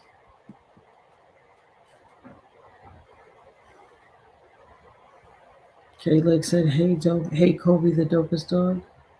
He's peeking through the blinds, looking out the window. I don't know what's going on over at my neighbor's house, but he sure is interested in it. And Luna said, he did say that. Asheo. Cherie said, cite your source. So it's confirmed he did say that. I mean, when I tell you, it breaks my heart, because what were you thinking when you said that? I'm not victim blaming or shaming, but what were you thinking when you said that? When you said gun death, unfortunately, are necessary to keep the Second Amendment, who is it that you thought should be spared? You see how there are wicked, evil entities in this world, and when you say that type of stuff and you put that energy out there, you draw that back to yourself? What a horrible thing. Hey, Kobayashi. Coming to check on mommy? Thank you, baby. I love you. So happy my dog is here. Because this energy, this is not sit by yourself energy.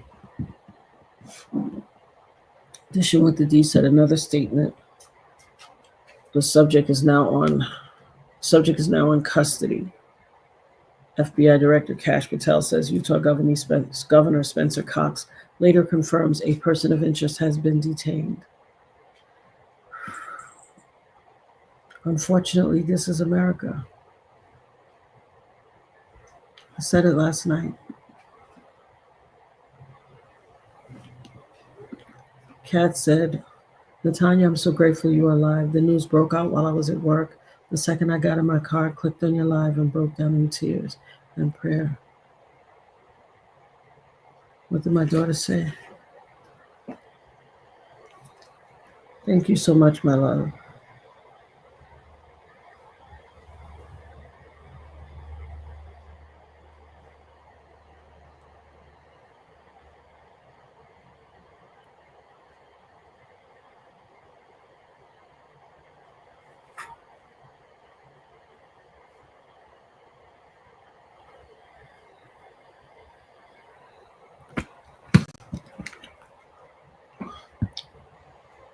This is a very unfortunate set of events.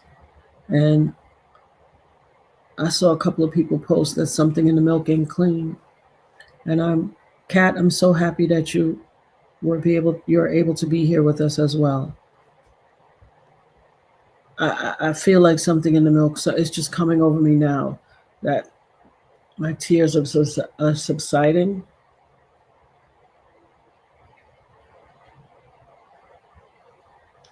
Something in the milk ain't clean. Was he sacrificed to get Trump out of the Epstein stuff? Because this is going to dominate the news waves for a while. Like, it was so vicious and egregious and so bad. And if he was sacrificed to shift the narrative from the Trump stuff, who's orchestrating it? And it's so dangerous. Navas said, yes, I wonder what he spoke negatively. Oh, he said vile things. I've watched Charlie Kirk. He likes to go to places and battle a lot of conservative college people. So somebody said before that he walked with grace and thing. No, I've seen very nasty interactions between Charlie Kirk and people. And again, I am not in any way victim shaming. We are just speaking facts. I'm speaking reality. And I wonder what makes people so vitriolic and needing to spew negativity. My thing is, I have children. When God blessed me, I've told y'all before, when I discovered that, in fact, I found the book that I read that helped me discover that I had scoliosis when I was a child. I found the book, a Judy Blume book called Deanie. Your boy Kobe chewed it up, the edge of my book. I bought one for myself, and I bought one for Nirvana. And Mr. Kobe over here decided my brand new book that he was going to chew up the edges. So I have the book. I'll show you. But when I discovered that I had scoliosis, and I harassed my mother to take me to the hospital, take me to a doctor, because I was young and I just saw this big word and I just guessed it. And I'd heard sclerosis somewhere before, and I told myself that it was sclerosis. And so I kept telling my mother, you have to take me to the doctor. I have sclerosis.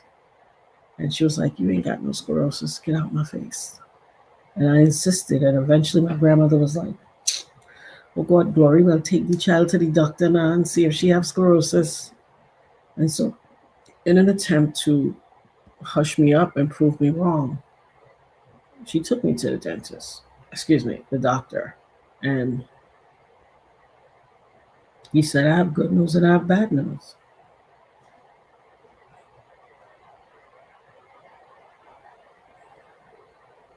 And he said, you don't have sclerosis. At which point my mother said, get your jacket, let's go.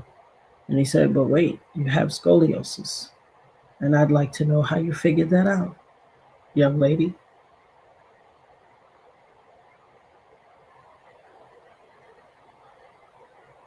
He suggested that he gave my mother a referral that I had to go see a spine specialist to see how bad this scoliosis was and, yada, yada, yada, and get treatment for it. And the first spine specialist we went to examined me, did all the stuff, and then told my mother that because of the degree of curvature that I had at such a young age, when scoliosis typically does not show up in a young girl that age, because of the degree of curvature, he told my mother that I would never be able to carry a child, that I would never be a mother. How could you forecast that onto a child? How could you speak that onto a child? And they had asked me that I was outside of the office. I don't know if you remember on the old TV shows, they would have a cup on the wall and you'd listen. That's how I was. There was a glass on the table. I put it on the door and I listened, and I heard this man telling my mother, she will never be a mother. She will never have children. And I slammed the glass down, and my mother opened the door and she was like, what? And she said, come in here. And I said, no, I'm not talking to him. I said, he's a liar. My mother said, what? Watch your mouth. And I was like, I'm not going in there. He's a liar. I don't want him to be my doctor. He's not my doctor. Because there's nothing more that I wanted, which was crazy at that young age. But I was like, I'm going to be a mother. Like, who gave him the right to proclaim that over my life?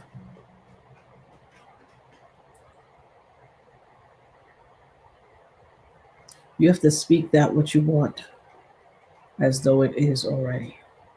Positivity.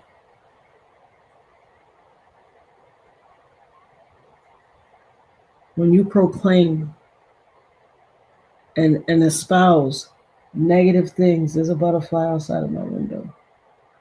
Hey, butterfly. A lot of butterflies been coming my way lately. But when you espouse negative things, you draw those things into your energy frequency. I knew that being able to be a mother and give love was going to be so important to my life. And I was not going to stand for anyone proclaiming over me that I would not be one. You saw a cat? Oh my God. Cat said, I saw the video too. So you understand my breakdown. Cat said, I saw the video too. It was hands down the most gruesome thing I've ever seen. I didn't agree with a lot of his views, but I think about his young children. Me too. Me too. My God. That was the most vile, real time. See, it's one thing that is up there with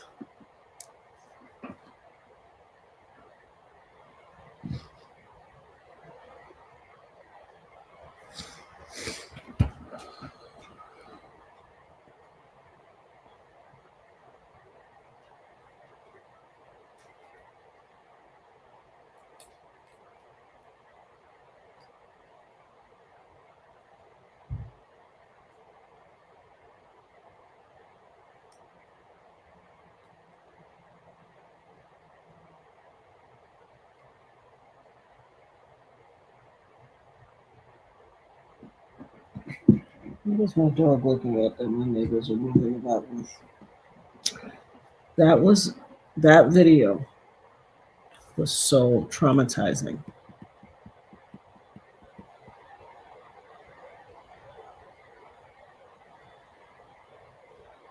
Somebody said he was thinking that, Namva said, he was thinking that bad things don't touch him and his family. And that's sad and unfortunate because no man knows the day or the time. That was so traumatizing. It was equally, the only thing that I could think of that was equally traumatizing to me, especially given the fact that we saw someone moving from active life into crossing over, transitioning in real time.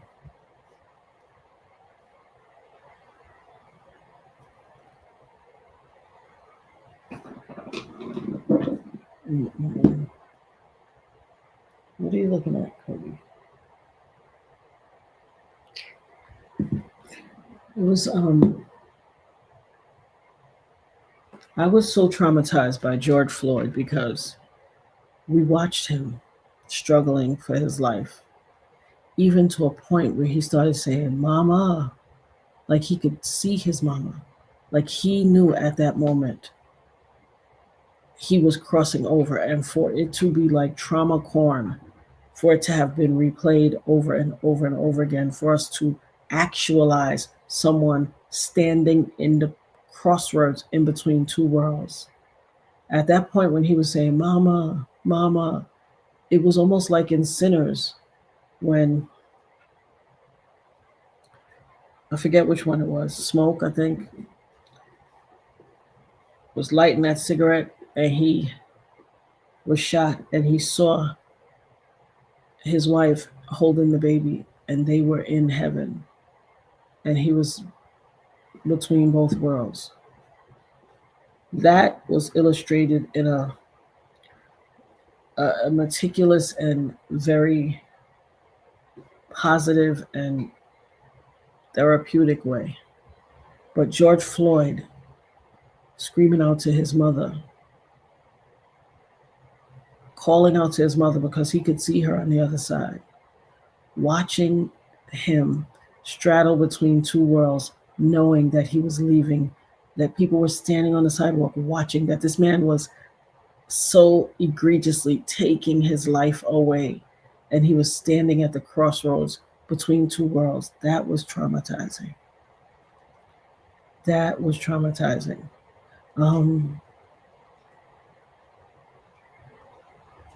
Also, earlier this year, what was her name? I did a video on her.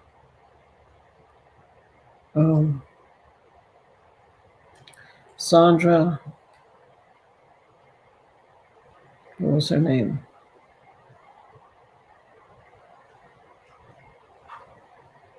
I forget her name. I did a video on her.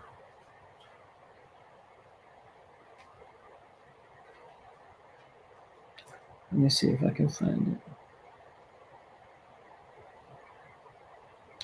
You guys know who I'm talking about? So, excuse me, not Sandra. Sonia Massey.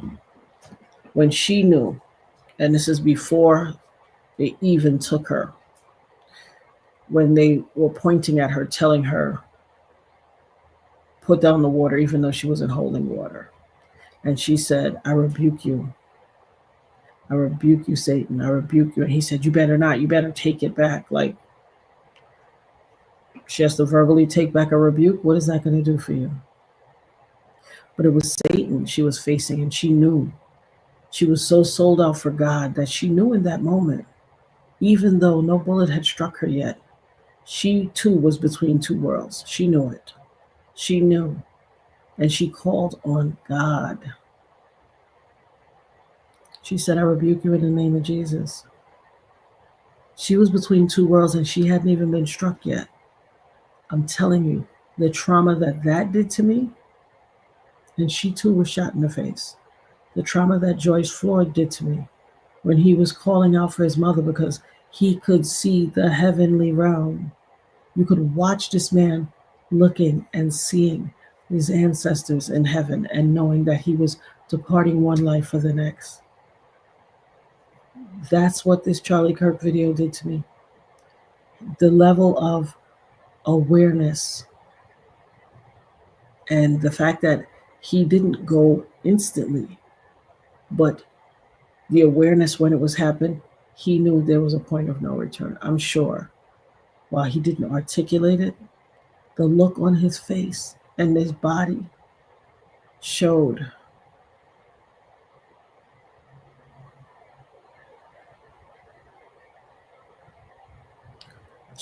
that no, Luna, you didn't do anything wrong. It was the same thing. It was the same.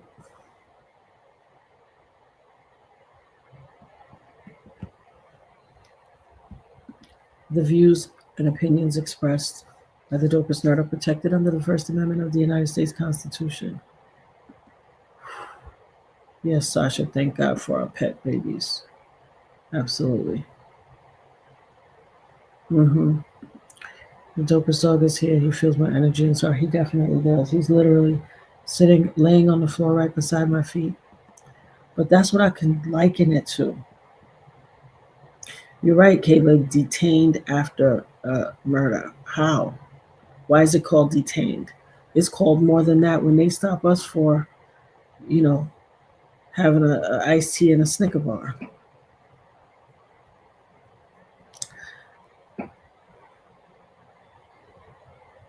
I think they had the video up with the actual footage because people were watching it in real time.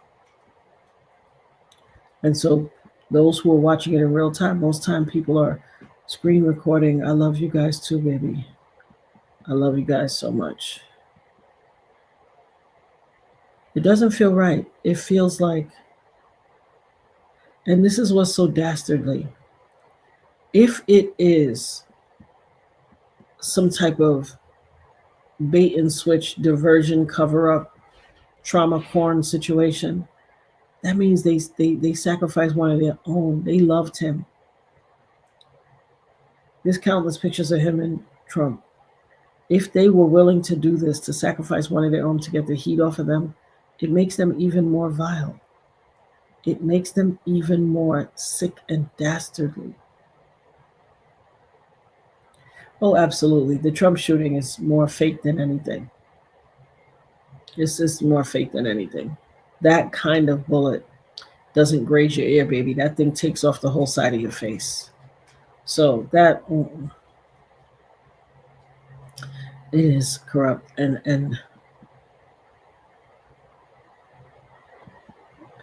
hey, Reggie said, I believe you're a life path 8. Natanya, look it up and you'll see it matches you.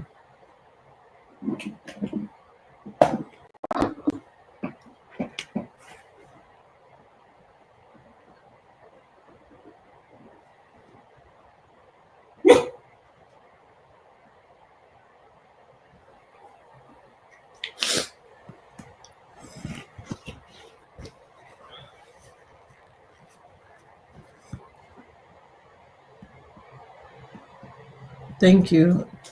That scoliosis story was like a big part of my life. He tried to speak something negative over my life, and God said no. God said no. And I have to acknowledge that in everything I've been through in my life, God gave me a lot of discernment at an early age. Keisha, you're 100% right. I would say things and adults would look at me like, I told you. My nickname is Nanny. Like a nanny goat. And in the Caribbean, if you have a goat mouth, it's because you speak things into existence and they come true. When you say things, they come to pass. So nobody wanted the person with goat mouth to speak on them because they didn't want things that I say to happen onto them.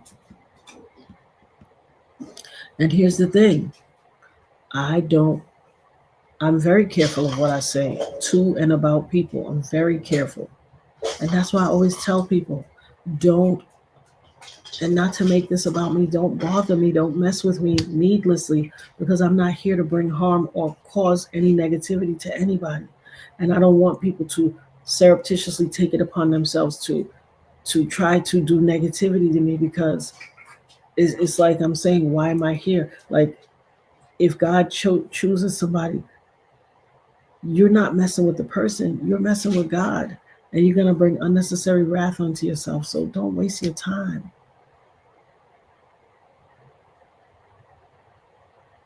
Oh, really, Mojiji, with the butterflies? The spiritual awakening and rebirth? There have been butterflies around me every day. Every time I go outside and take Kobe, which is multiple times a day, every day, butterflies are everywhere. You see, I got this butterfly tattoo when I got shot. I just felt like I had to get it with the date of my shooting. And this, if you know about tattoos, this bony prominence, oh my gosh, that thing was so painful. But do y'all hear the Dopest dog? He is literally pulling things off of my desk. I don't know why. He's been doing that the past few days. Yeah.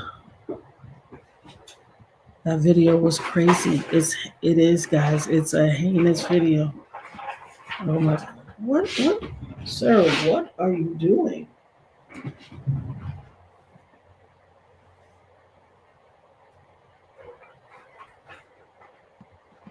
And yet, every time certain people have talking points, and this was a talking point that Charlie Kirk brought up all the time. Black on black crime is out of control. This is what he said. Now we can guarantee, with it being Utah, no black people involved. Yeah, it was Yvonne. Wasn't it terrible? Whew. Yvonne said, you're right to tell people not to watch it. I wish I didn't see it too. Me too. I wish I didn't see it. K-Lig said, and I know you know the wave of this one, that one thing that the terrorists keep doing and Americans keep filming. Yeah. And it's because we live in a society where everything is, like, there was, it's just relative to the times we live in. It's really relative to the times we live in.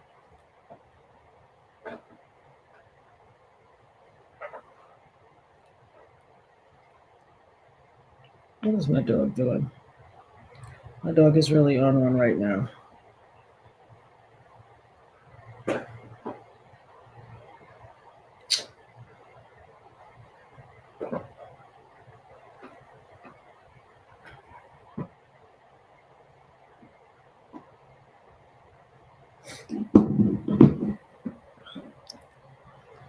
Oh, you said MSM is replaying it to desensitize us as viewers? Well, there's an all-out assault on our mental health through a lot of places.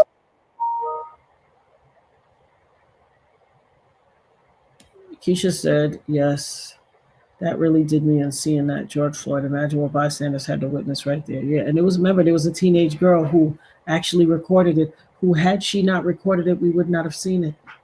Because when it happened and how they reported it to the police was a totally different thing. That teenage girl, and they tried to harass that teenage girl and her family. They tried to destroy their life because they were so angry that a teenager. Imagine what happened to that young girl's life.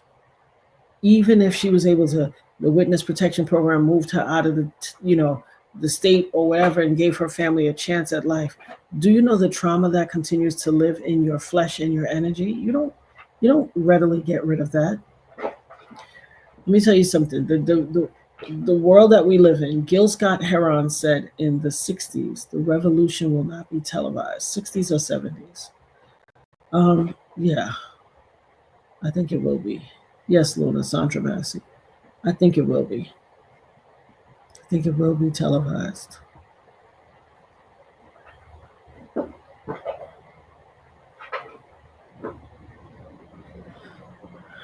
Yeah.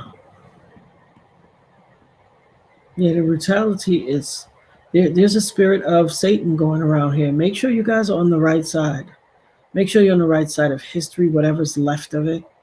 Make sure you're on the right side of, Robert Brooks. That was the gentleman in the jail, correct? Trayvon, all the people, everybody who's had their flesh violated for no justifiable reason.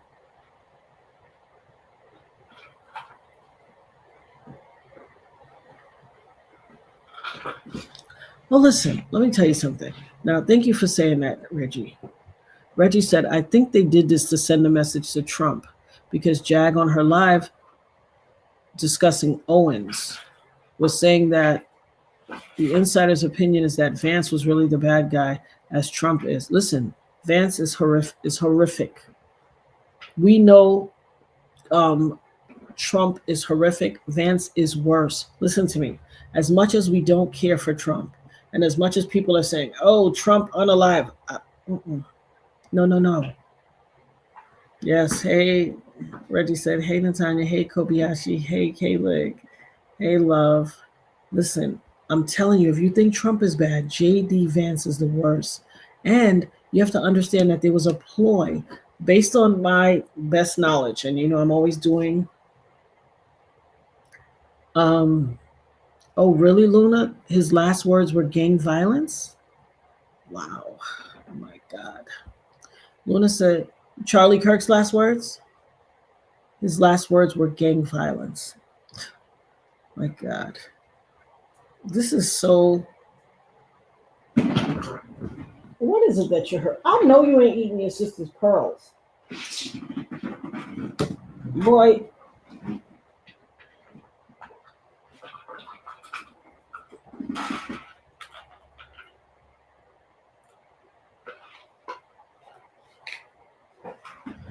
Does anybody know if pearls are poisonous to dogs? Because he knocked Nirvana's box down when she got this pearl thing. And he ate some box and a pearl. So I hope everything will be... Sir.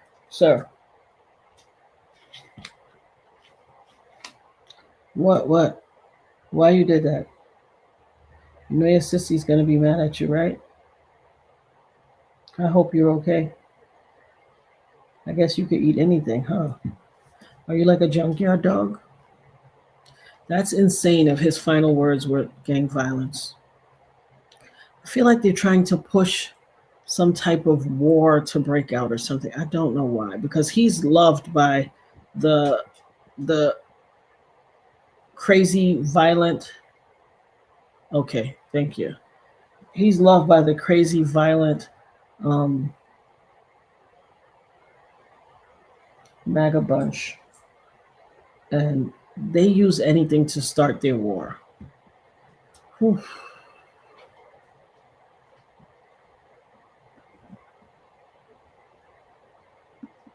Oh, thank you, Luna. Luna said we're still going to get justice for your auntie. Thank you, my love. Thank you, my Macy Pooh. Well, Gigi said, I saw it and once was enough. I was not expecting to see a straight up assassination in broad daylight. Caught on camera, shaking my head. I didn't agree with Kirk, but like others, I do not condone what was done to him either. Absolutely. Please stop, Kobayashi. Please stop. Just stay here with mommy and stop, please. Yeah, this. If anyone has seen that video, please do something that can take a bath. Take a bubble bath, take a whatever you use. These are my glasses, sir. Whatever you use as stress relieving techniques, you are going to need to employ that today because I don't think anybody should have to watch this. I pray for all those people who were physically there and had to watch it. There was no way that you were there relatively within any relative closeness to the stage or where he was and not to have fully been engulfed in experiencing that whole thing. There's no way around it. And for those people who were recording and the ones who were there and didn't see it live, they felt the energy of what was happening and they went to the internet and watched it, further traumatizing themselves. I pray for everyone who's had to experience the indignity of what happened today. Horrible.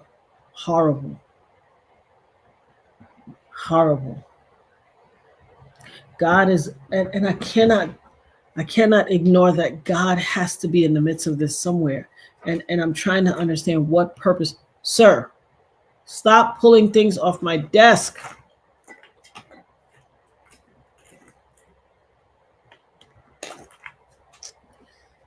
He just came and took a nail file off my desk. Oh my gosh. It's just, I don't know if maybe God is trying to make me laugh with him. This is horrible. K-Lig said, we see you peeking through the bushes. Don't be scared. Join the convo. The nerd herd is a welcoming bunch. I'm going to get off and do one of those things I suggested. I don't know if it's have a drink or something.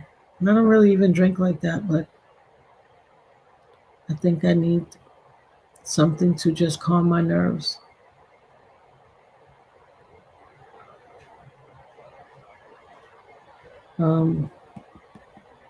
Greetings, Michelle. Yeah, I think they said the final question was, like the young lady said on the video we saw,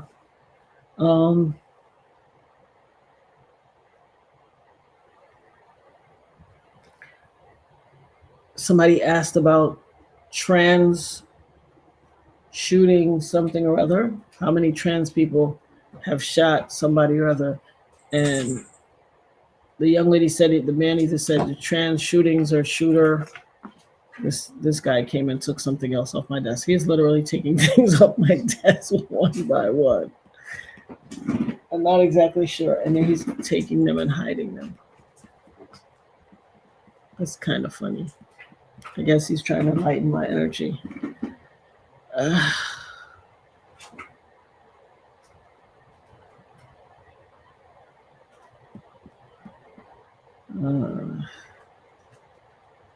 Oh, really? Peanut butter or pumpkin trays you can freeze to keep him busy? I will consider that. I know pumpkin is good for their stomach too when they experience something. So I'll do that because he likes ice. He eats ice like a pregnant chick. If I drop an ice cube, he's like, so. Guys, all in all, I want everybody to stay prayed up. I want everybody to keep their eyes on the prize and choose wisely. I don't care if it's your profession. Listen, you can get another job. If your job is taking your peace away, you can get another job. I'm not telling you to jeopardize your family and your livelihood, but I'm saying do not stay anywhere where your peace is not being served. If it is your relationship, you can enjoy some time by yourself, get to know yourself, and then when you're in a better position, draw someone who is more positive and loving and beneficial to your life. I don't care what the thing is. I need you to choose wisely for your life. In this climate, in this rare energy sphere and time, energy spectrum in the world, whatever you choose will be your bidding for the rest of your life. You must choose wisely, please. Dishing with the D said, she said, unfortunately, Natanya, I'm a veteran and I'm desensitized to this. I get more pain from you crying. Oh, I'm sorry, boo.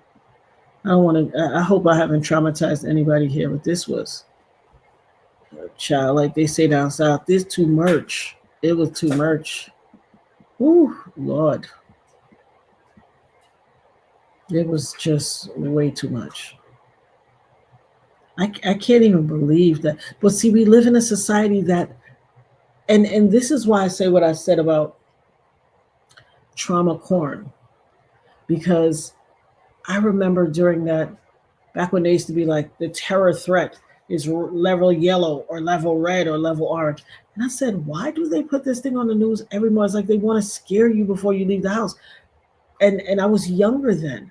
And this is when we come to understand that fear has a direct correlation to control and your feeling. What do you have over there? What are you chewing? What is that? Fear has a direct correlation to control and keeping people in line. Society, oh, thank you, Martha. um, society and my God, Kayla, your daughter sent it to you? Wow. Hold on, my son is calling me, guys. Give me 1 second.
That was my son, guys. My kids understand the impact of how these things impact me, and he was calling to see if I was okay. He just sent me something.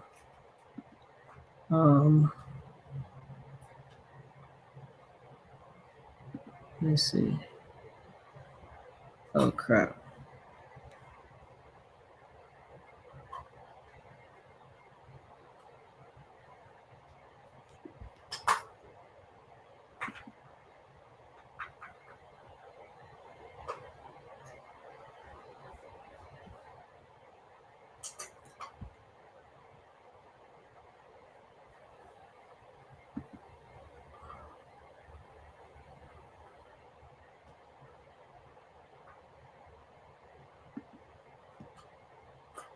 All right, I gotta see how to put this on the screen. Hold on a second. My son just sent me something, guys. Very vital. This takes a whole nother turn to this. Wow. Yes, indeed, Yvonne. Sometimes we need to cry and let it out. Yeah. Because if you have dis-ease in your spirit, they asked if Charlie knew how many victims were pow pow. The answer was 5. What?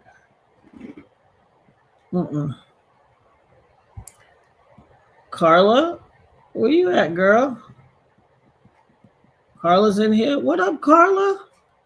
Girl, where you been? Hold on 1 second, guys.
On a lighter note, K-Leg posted the link for this commercial break has been brought to you by the following sponsors: Nirvana Socks.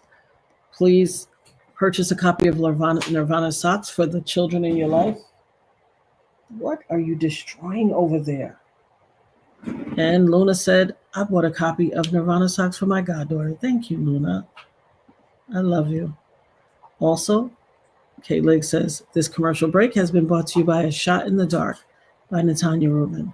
You guys grab yourself a book. Unfortunately, ironic title for today's discussion, A Shot in the Dark. But it is a page turner, guys. Get yourself a copy.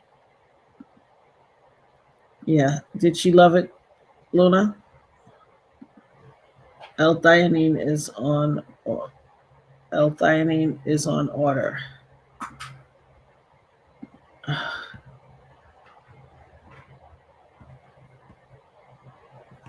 My son just sent me something, guys. Unfortunate, and it puts a whole new spin on this case. My God, my God. It puts a whole new spin on this case.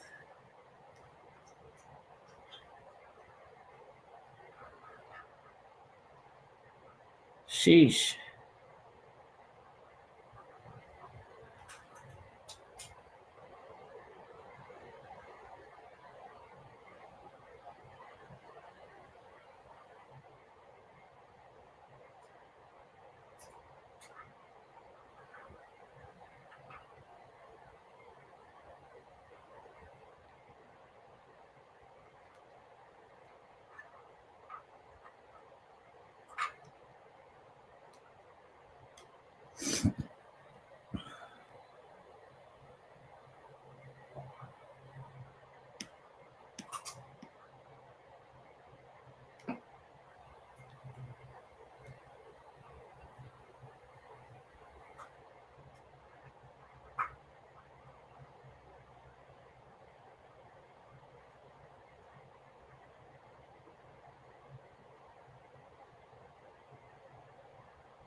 So let me get this thing on the screen. Lord have mercy, y'all. They done took this thing to a whole nother level.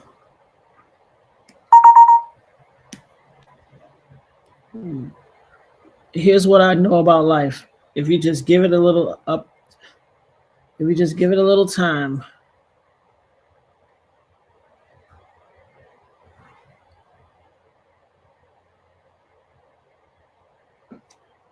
let me see.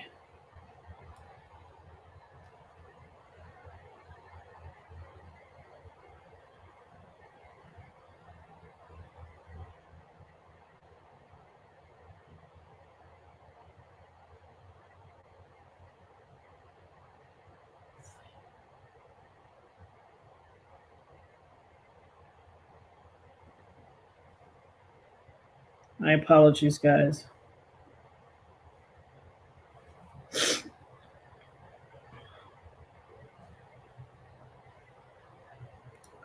All right, let me send this to...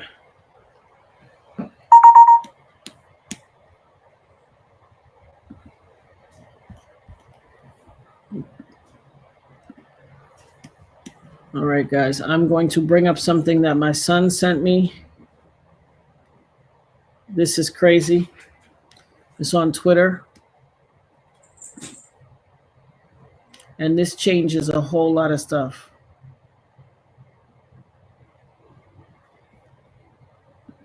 What did I miss with Michelle? Oh, Nirvana's doing well, Michelle. Thank you so much.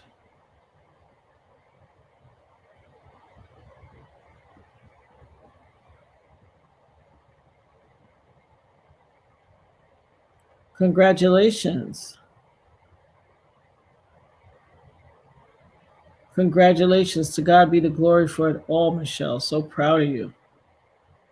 So proud of you. Nirvana's doing so well. She's doing so well.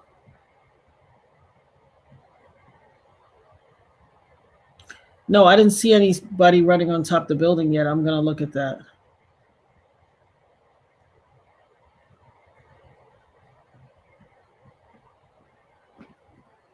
But look at this. My son just told me.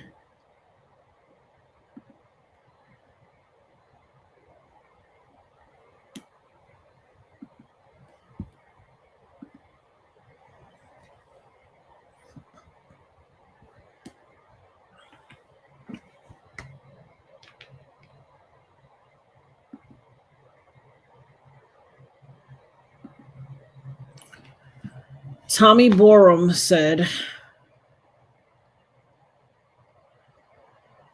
if Charlie turned its heel on Israel, they would have someone shoot him at an open air event, and they would have some idiot groiper with a genetically anomalous issue there to be the patsy fall guy.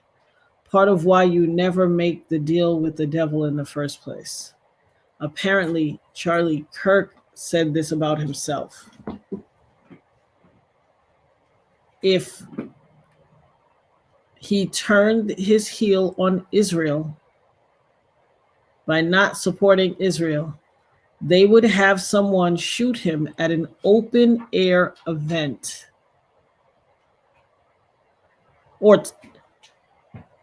Apparently Tommy Borum said this, that they would have someone shoot him at an open air event and have some idiot groiper with a genetically anomalous issue, which is exactly what they asked him. How many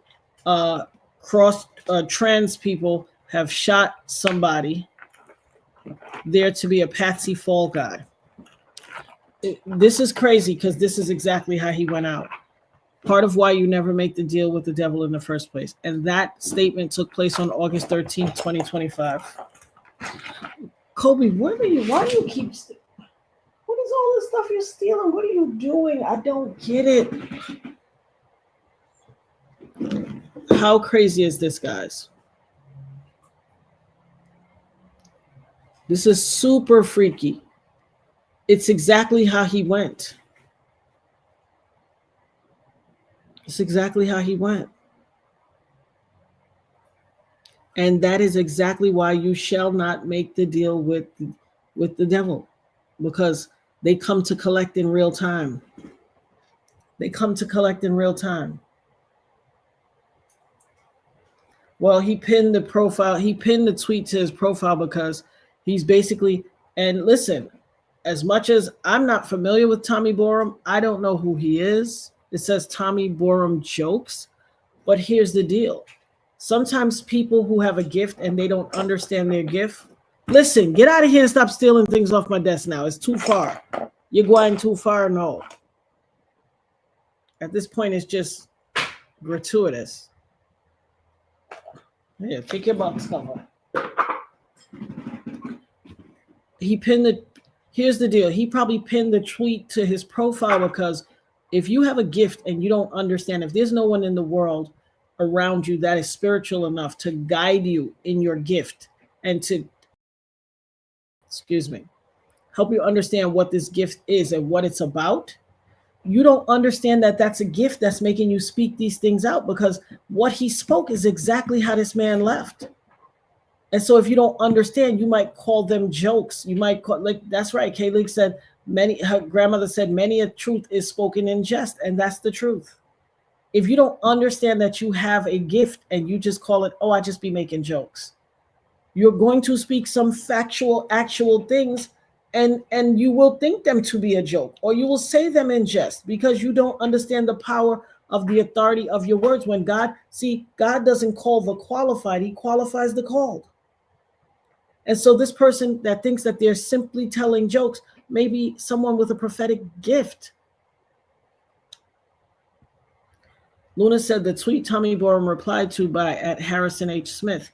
I'm not going to name names, but I was told by someone close to Charlie Kirk that Charlie oh, can someone send me that? Luna, somebody send me that. Let me see. I need the let's see. Harrison H. Smith. I'm gonna go look for it real quick.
I'm looking all over for this. I can't find it. Anybody have it?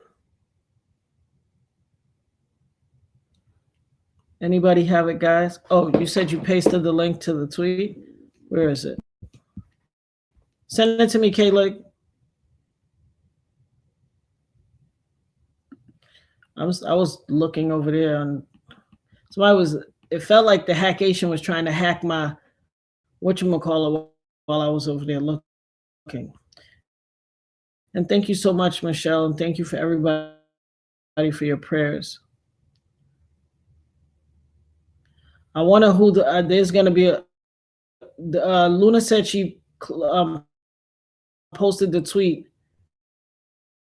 the link in the chat.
I do not know why the Hackation loves me so much. Who am I? Who do you think I am that this Hackation has to hack me so much? This is crazy. Jeez Louise. My God, I clearly am making an impact in this world with what I'm saying. They won't let me quit. They won't quit messing with me. What is the meaning of this? Oh my gosh.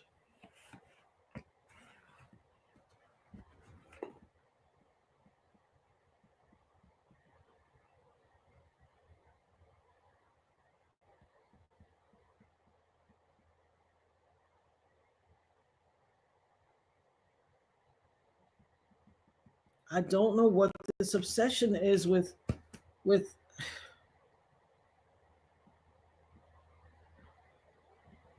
yeah, they don't want us to talk about it. Look at all this chat that went down the screen. Are y'all able to hear me? Put a 1 in the chat if everybody can hear me.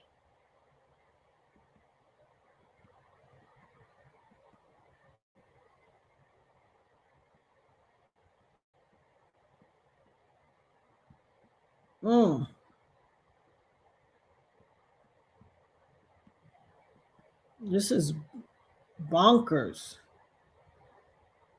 Can y'all hear me? Y'all can hear me now?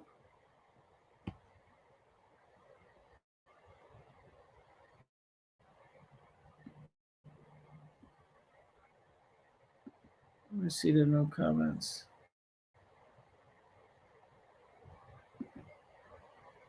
Okay.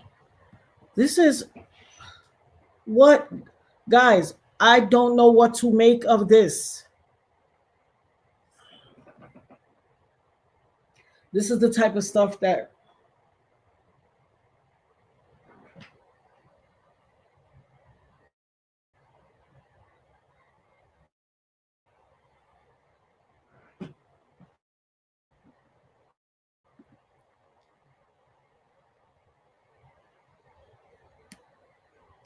Luna said, Auntie, I asked that I do something wrong earlier because my messages kept getting deleted.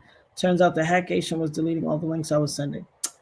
I don't know what this obsession with me is. I really don't know what this obsession with me is. No, you didn't do anything wrong. I don't get what this obsession with me is. What, like, why? It's just little old me. Little old me. Little old me. Why can't I just post on my little YouTube channel and drink water and mind my business? Why? What is this obsession? I keep turning off. What is happening here?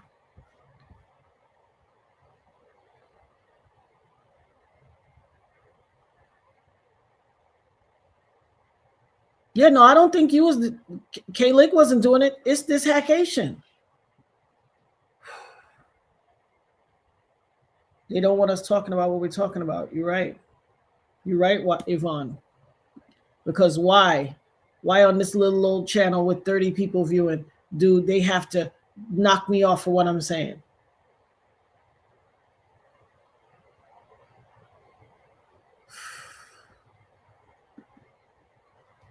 Luna said, no disrespect, Auntie. It ain't little old you. They see how powerful and impactful you are.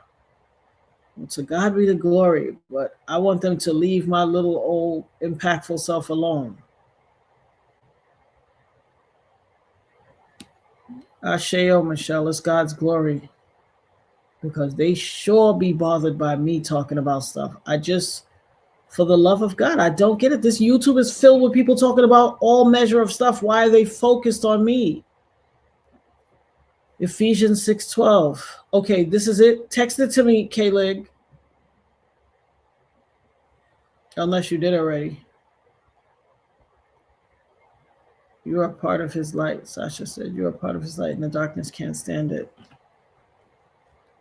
Oh, well, they're still defeated. Asheo. Send it to my phone, boo.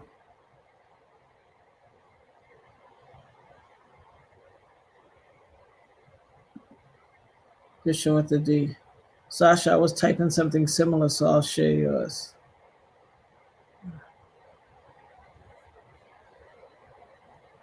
It's crazy. Absolutely insane.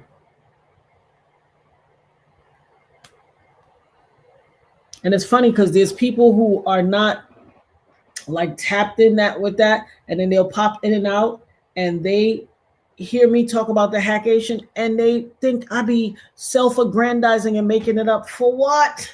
You know how annoying this is?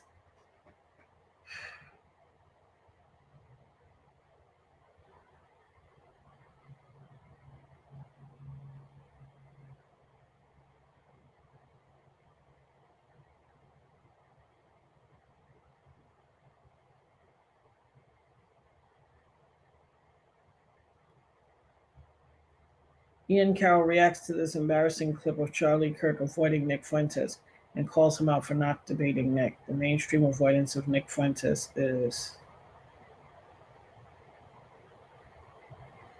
sheesh. All right, I'm sending this to my computer right now.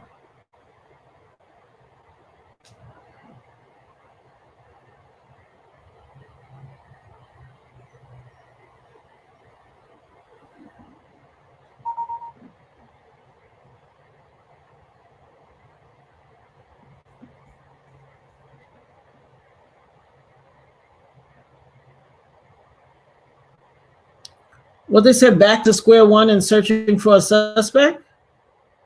What happened to the old man?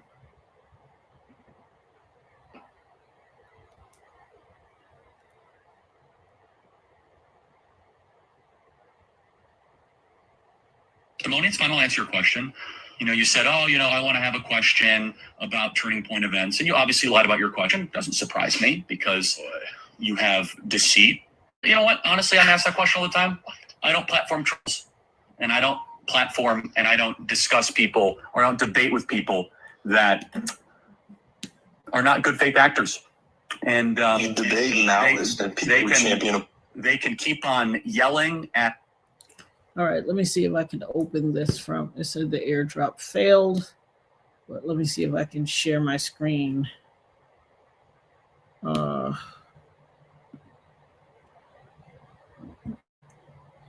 This is kooky.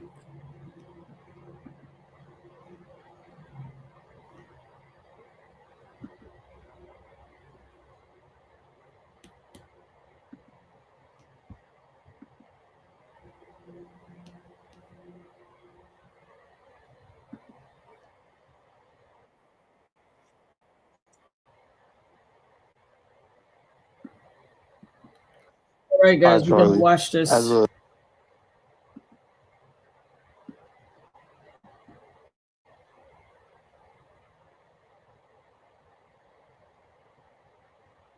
Why does it keep going on silent? That's what they put me through. Now this is low, so I'm gonna waiting turn it up. For anyone to debate him, like anyone at all. I think that people over the age of 40, like Tucker probably included, don't realize just how many people are listening to.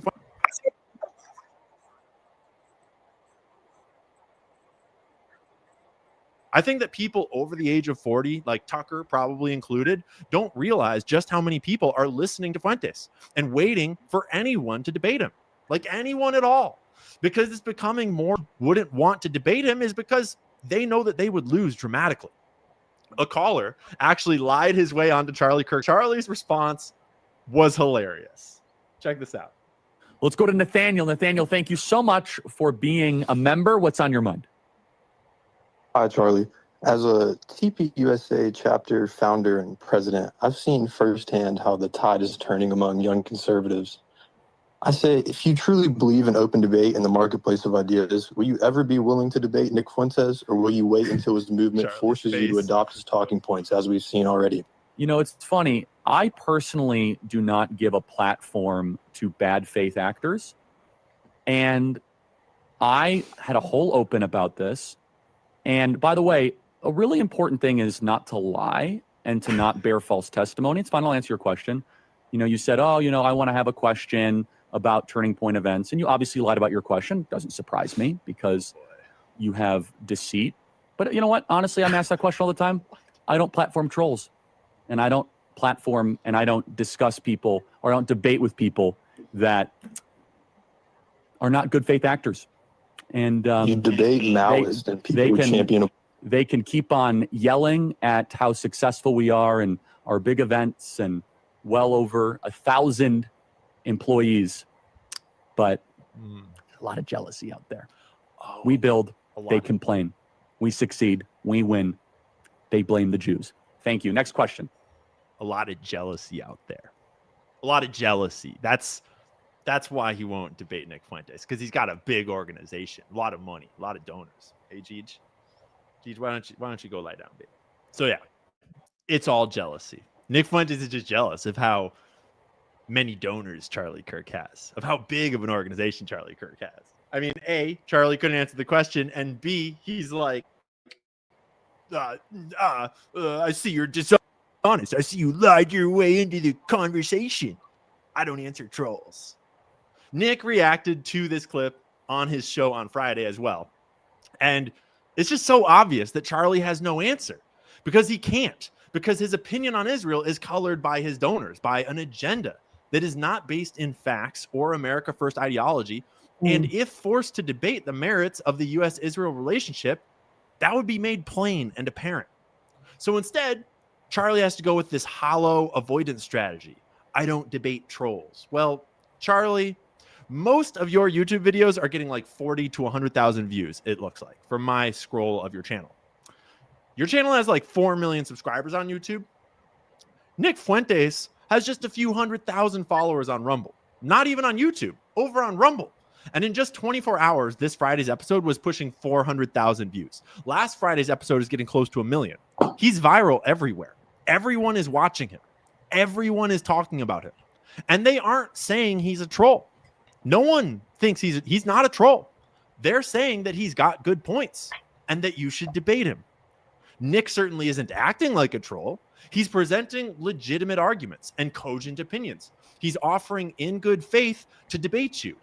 And you know damn well that if you took that debate, it would be one of the most viral moments on the internet of the entire year, regardless of who won, regardless of what happened. You know that. We all know that. It's blatantly transparent that the mainstream avoidance of Nick Fuentes is a fear response. Wow. I'm curious to know what, regardless of the point, regardless of the side of the narrative that any of them existed on, I am curious to know. Harrison Smith said, I'm not going to name names, but I was told by someone close to Charlie Kirk that Charlie thinks Israel will kill him if he turns against them. My. And people still want to be, I'm sorry. My. Again with this? Oh, I thought they had got me again. Now that is jarring. I would be very curious to hear what Nick Fuentes and all of these people feel about this. I mean, I know no one expected this or wanted this to occur. Well, clearly, Harrison Smith knew, and he said he's not going to name names, and he knew in advance.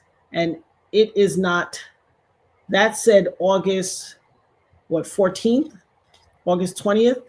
And today is September 10th. That's not a long time. That's a couple of weeks later. For something like that to be put out into the lexicon, and then a couple of weeks later, this man is gone. Yeah, this is, see what I said before, you guys were saying something in the Milk Ain't Clean. I was still overcome with grief. And once I was able to table my grief and start really feeling, I could feel what you were talking about. That's something in the milk ain't clean. Something in this milk ain't clean. And for you, all of y'all that's still out there calling the Palestinians the troublemakers, perhaps you need to check yourself before you wreck yourself. Something is absolutely afoot. Yes, Mojiji, something is afoot, and saving Israel for last, moving more chess pieces into place. Something in the milk ain't clean. Something in the milk ain't clean.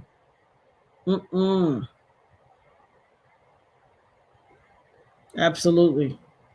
And here's the deal. Like Yvonne said, we need to start opening our eyes to the evils of the world. Here's the thing. Our eyes are open. We need to start, the mainstream legacy media needs to start acknowledging. When I need information, especially international information, I'm looking at Al Jazeera. We can't trust the United States of America legacy media to tell us the truth. We cannot. To pick someone off in an open crowd. And this was, he called this, he was on the America Comeback Tour. Sheesh. He said more about this on Megyn Kelly. Lord of mercy, Father God. This too much, man. Well, as they say in the South, this too much. Too much. Guys, we have reached 3 hours. I said I was going to be here under an hour. Well, I know, Shelly, that they said that they released the shooter. I keep seeing comments that they released the shooter. I think this is just bizarre. I think something is absolutely wrong here. Something does not pass the smell test. Something in the milk ain't clean. You sent me another link? Let me see.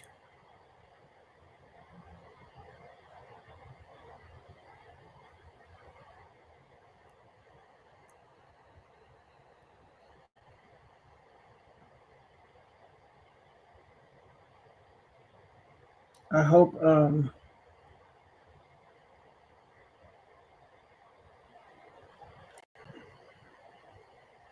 8:13. He said, "What's going on here?" Let me send this to my.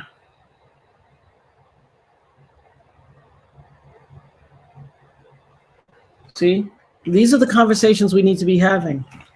You see, I don't know what it is about me and my little old family over here called the Nerd Herd that seems to bother people so much. Shout out to, it looks like Michelle's flower. I can't scroll down for some reason. Okay, there we go. Shout out to Michelle for the super sticker. Thank you, my love. Guys, if you are so moved to give tithes and offerings, by all means, follow your sister Michelle. Let's pass the plate around.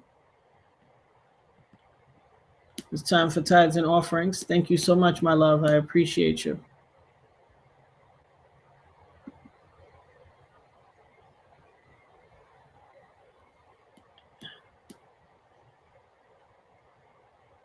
Oh. All right, I'm going to share my screen again.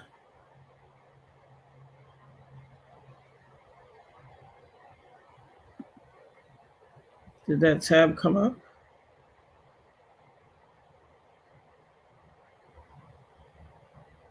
Michael said he should have stayed small and independent. Once he got sponsored, they owned him.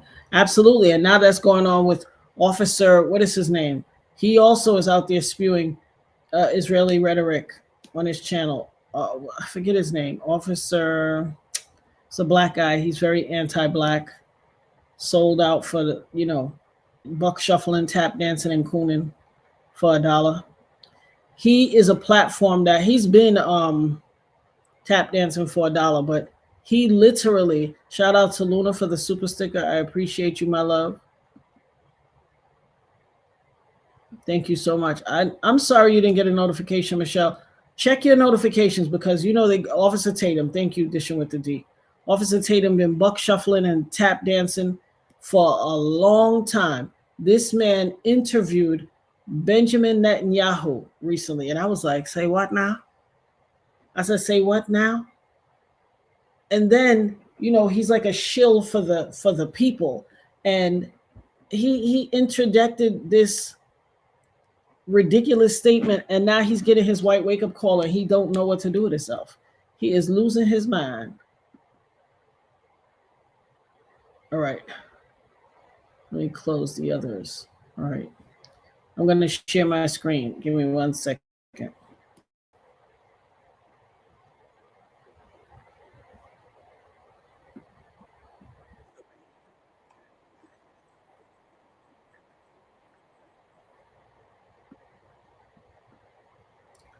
One moment. Let me share my screen.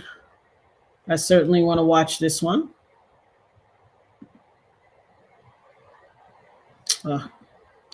One second.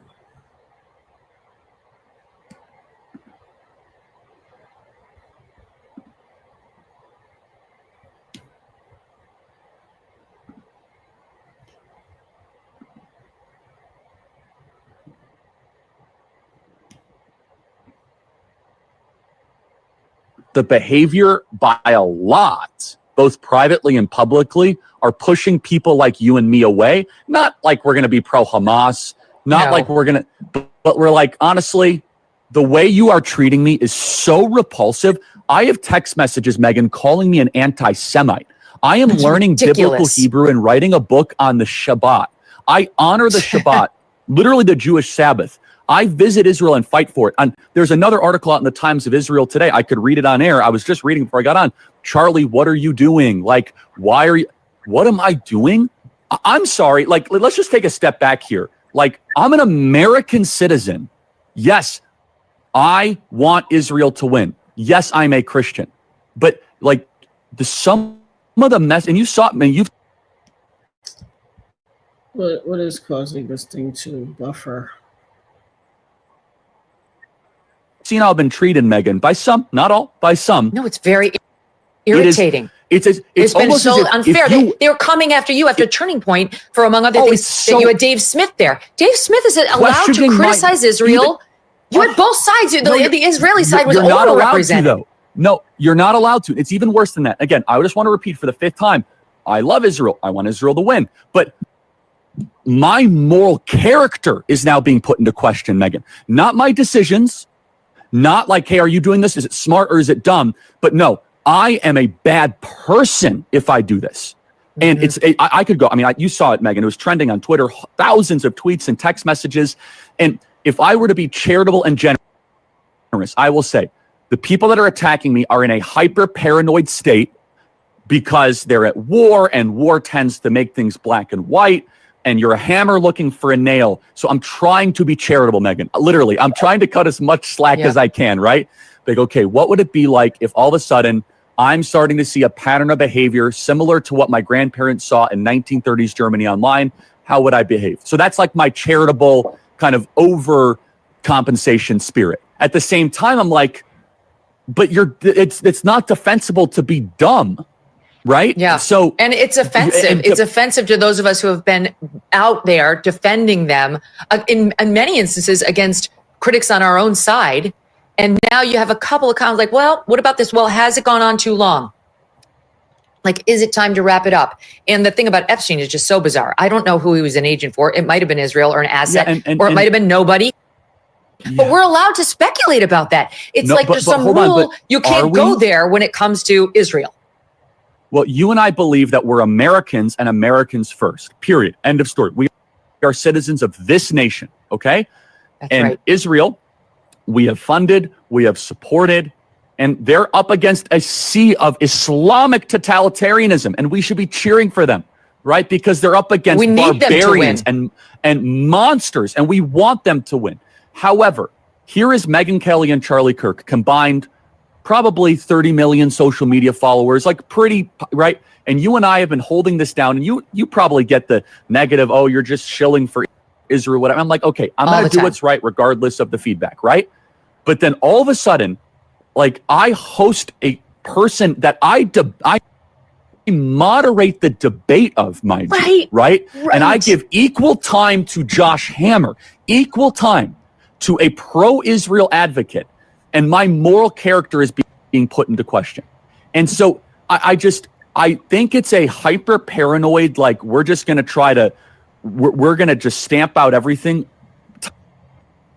type of practice. But it goes to the point where, if, for example, if I have less ability sometimes online to criticize the Israeli government without backlash than actual Israelis do. And that's really, really weird, isn't it, Megan? Okay, now that I've seen this has changed so much. This man was out here fighting for his life. This man was out here fighting for his life. Anybody who doesn't realize what we just saw, this man was out here fighting for his life. He knew his life was in danger. Is this why the hackation is cutting me off?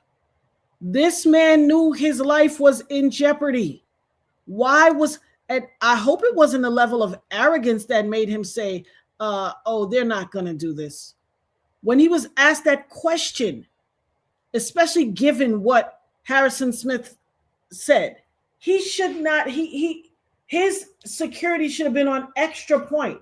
Something is not right here. No. This man was fighting for his life. That level of pleading, I can feel him imploring, please, guys, I'm a good guy. I'm not a bad guy. That's what his energy was projecting. Let me give my disclaimer. The views and opinions expressed by the Dopest Nerd are protected under the First Amendment of the United States Constitution. Let me get the other copyrighted information disclaimer. Something in the milk is very wrong. And let me just say to anybody out there, I don't care what side of whatever you fall on. Remember, I might call myself the Dopest Nerd, but my name is Natanya, AKA Gift of God. My name just happens to be a city in Israel, the number one tourist city in Israel. Or if they're still the number one tourist city, I don't know. But at one time they were. My name is Natanya, Gift of God. Don't waste your time. For we wrestle not against flesh and blood, but against principalities, against the rulers of darkness of this world and spiritual wickedness in high places. I rebuke thee back to the depths of hell from whence they came, never to return again, for I'm a child of God, covenant anointed by the blood of Yeshua, the Christ of Nazareth. Yahweh and Yahusha, I rebuke you. Get thee behind me, Satan.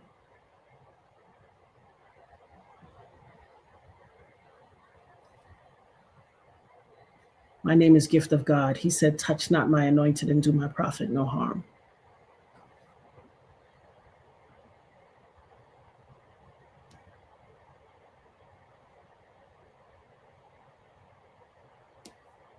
That's right, Zora Neale students. Hey, boo, how you been? Zora said, a woman and 2 small children are now alone, all because of his views. God bless us all. And not just his views, because of somebody who is a hidden hand behind the scenes, orchestrating a group of people to espouse a certain thing, to push a narrative. And everybody else who is being employed, Officer Tatum and all the rest of them, who are being employed to espouse that point of view, you better watch and see what happened. You see what happened to Charlie Kirk? This is the evidence of things unseen, the hidden hand movements. Thank you, Disha with the D. I'm waiting to hear your feedback on that. She said, I'm going to review the videos to see if anyone standing close by him does anything that is suspicious. Please do. Because, child, I can't look at that video again. I can't. That video messed me up. Something terrible. Michael said, I warned Roma Army not to put Israel down a year ago, and she didn't always agree with him. When she did talk against Israel, they took her down for a week. She listens now. They own the media. I wonder if he's gone because he pushed so hard on the Epstein tapes. But at one point, he was like, oh, we don't need to see the Epstein tapes. I don't want to hear it anymore. He did say that. I watched him. I remember watching that footage where Charlie Kirk said that. First, he was all Epstein. And then one day he just popped up and was like, oh, are we still talking about this guy? He's gone. Enough already. It was a hoax. And I was just like, what? Where are you coming from all of a sudden with this? Yes, he was. Yes, Keisha, he was pleading. It's definitely something bigger than him. Indeed. Look at this wicked world we live in. Now y'all see why I stay so under the word of God. Ephesians 6:12, for we wrestle not against flesh and blood, but against principalities, against the rulers of darkness of this world and spiritual wickedness in high places. And those high places, they're not talking about heaven. Spiritual wickedness in places of people with authority. This is crazy. This man was begging for his life in that Megyn Kelly. And that's why Harrison Smith said, what is going on right here? It appears as though he was warned. Shelley said, I work for Right to Life of Michigan. Those of us that work there fear for our life every day. Opinions get us taken out for no reason. Yes, now his kids and wife are all alone. Absolutely. No weapon formed against us shall prosper. Thus saith the Lord. Isaiah 54:17. No weapon formed against us shall prosper. Thus saith the Lord. He was pleading for his life. What on earth has been going on behind the scenes? He knew something was coming, and that is the wickedest death of all. When you know it's coming around one corner or the next, but you're not sure where. Oh, my God. My God, my God, my God. May the blood, the wrath of God be protective of all of us and rejective of anybody who brings harm. May God's covering anoint us. Encamp your angels around all four corners of our homes, our work, our children's schools, and our bodies. Protect us from our top of our head to the bottom of our feet and all points in between. When we get in the car, when I drive, I say this prayer all the time. Grant me a steady hand and a watchful eye. Protect myself and others as I drive by. Anoint everywhere you go. Stay prayed up in everything you do. Listen, when I tell you I stay prayed up, I stay prayed up. I get in that car, I say prayed up. My God, my God. What a horrible, horrible. Guys, I am going to come off of these people internet today because why, oh why? Too much. Too much. Whew. Listen, I pray God's covering and anointing over you all.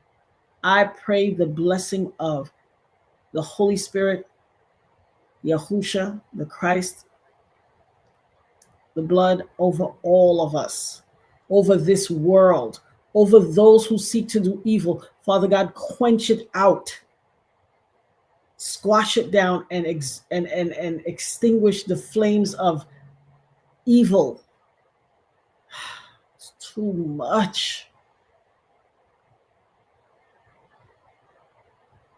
My God, my God, my God. Mocha B said, the waters are what? The waters are troubled and dark. Something wicked is brewing and gonna bubble over. We must remain in constant prayer and seek the counsel of the Most High God. He is our only hope. Yes, Nisi Poo. Thank you for the super chat. Thank you so much, my love. My God, my God, my God. My God, what is upon us, Lord God? Father God, and people, everybody at the sound of my voice, it is not merely about praying, but we must remember to repent as well. Father God, we repent for any sin, because any sin is a sin against you, O Lord. You know our hearts and our will and our way, Lord God. What we witnessed today, oh, so horrific, Father God.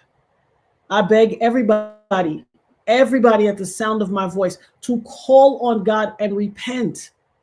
For any sin committed is not a sin against the person. It's not a sin against this one or that one. It is a sin against God. It is a sin against God, and you cannot win. You can't fight God. There was a play when I was a child years ago. It was an off-Broadway play. Your arm's too short to box with God. You better repent. For the end of days is upon us. Save yourself, save your family, save your soul. For no man knows the day or the hour. Hi, God. Guys, I love you. I'm going to close us out in a prayer. What more fitting than the 91st Psalm? Because it covers a multitude of things. And I just feel like at this juncture, child, we need it. We need it. We need it.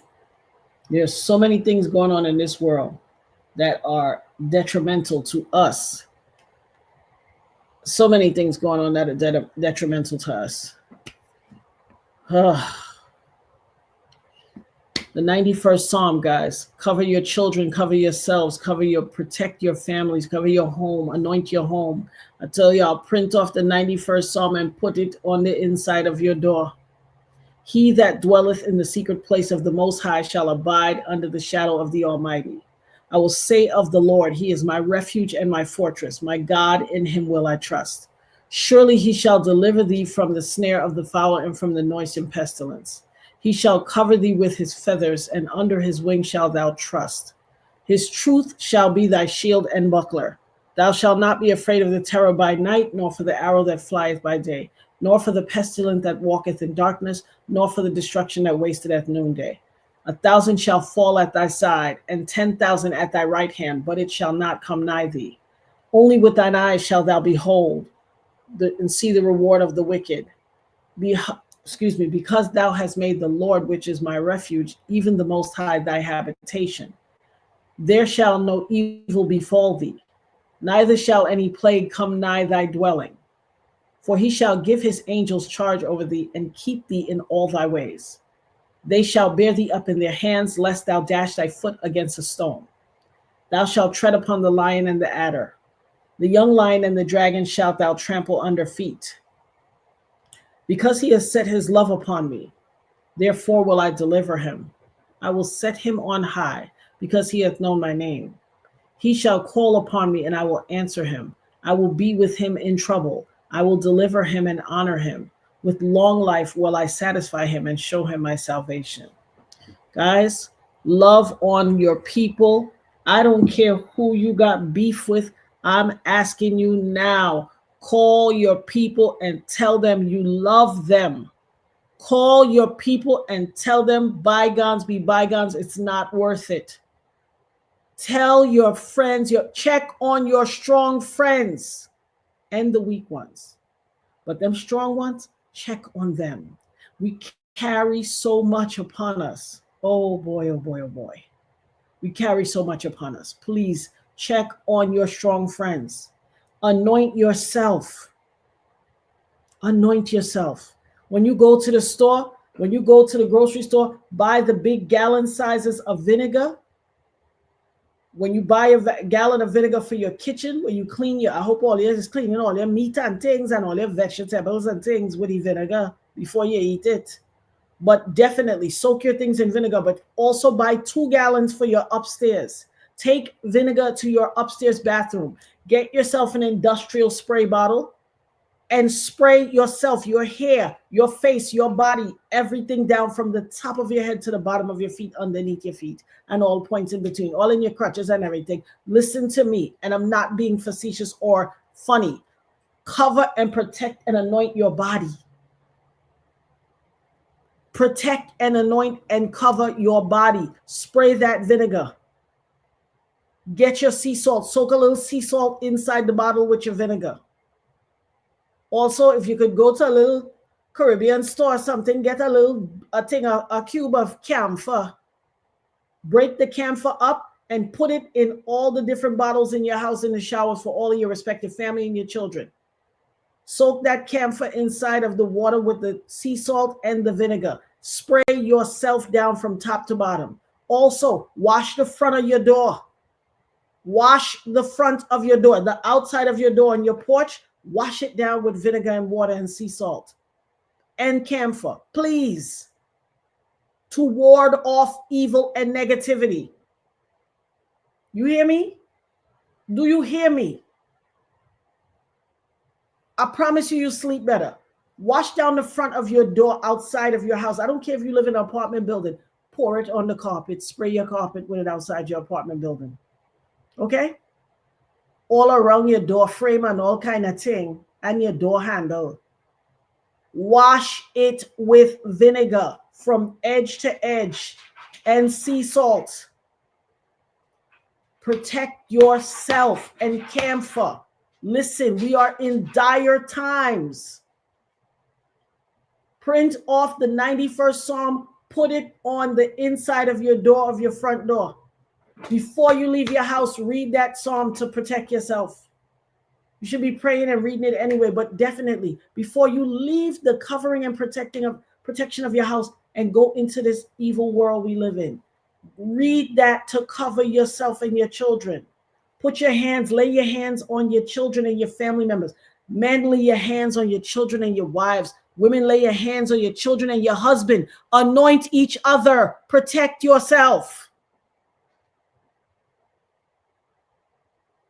Absolutely, Michelle. And wear cotton clothes. I already told y'all about that. The frequency of fabric.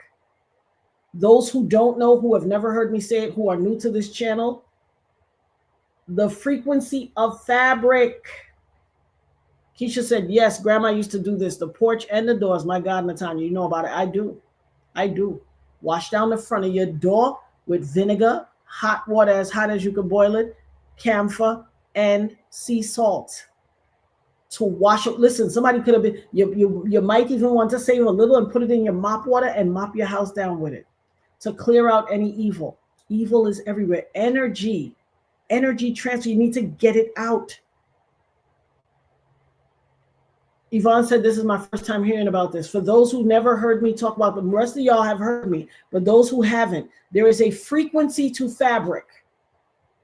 If you don't believe me, use the Google. Google other search engines, DuckDuckGo, whatever you use, look up the frequency of fabric. I told y'all, fabric has a frequency. You should be wearing cotton. Cotton fabric, linen fabric, wool fabric are the natural fabric. Wool and linen both have the frequency of 100.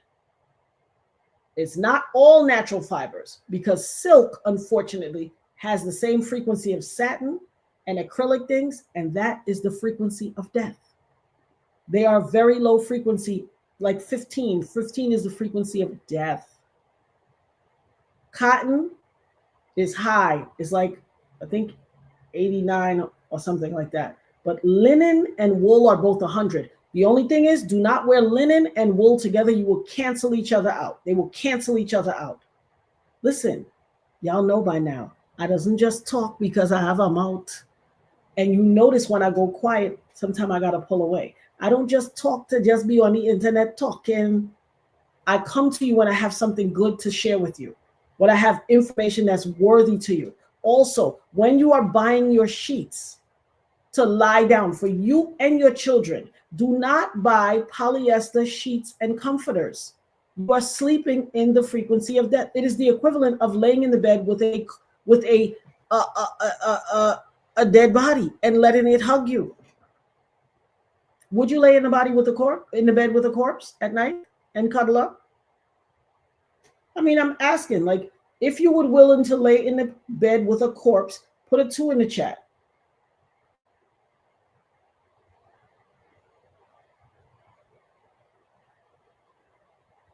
Put a 2 in the chat if you would willing to lay in the bed with a corpse at night.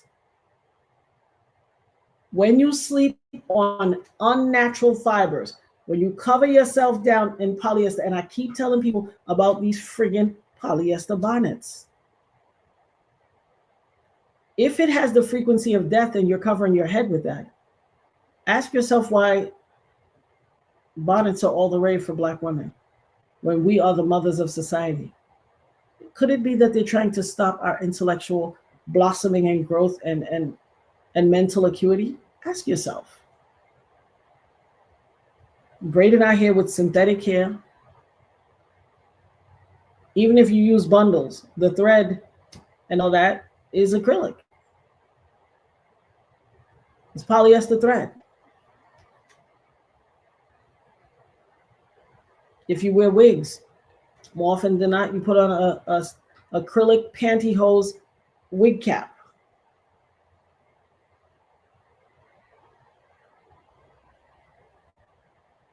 Start wearing your wigs with create a linen cap. You could do the same coloration. If you have to cut out a little section for wherever your part is in your wig, you cut that out, let that be a little mesh. but for all intents and purposes, put a linen cap on your head or a cotton cap. Ask yourself why all of these things have been crafted for us to steal your brilliance. If you would not lay in the bed with a corpse, you should not be sleeping on polyester sheets nor polyester blankets. Of course, they're cheaper. My grandmother always say, you buy cheap, you just buy twice. Spend the extra few dollars and get cotton sheets. Spend the extra few dollars and get why you think, what did they call bed sheets in the old days? When you look at an old movie, when they say, she's about to have a baby, go in the cabinet and get us some linens, fresh linens. Because that's what sheets were, linen.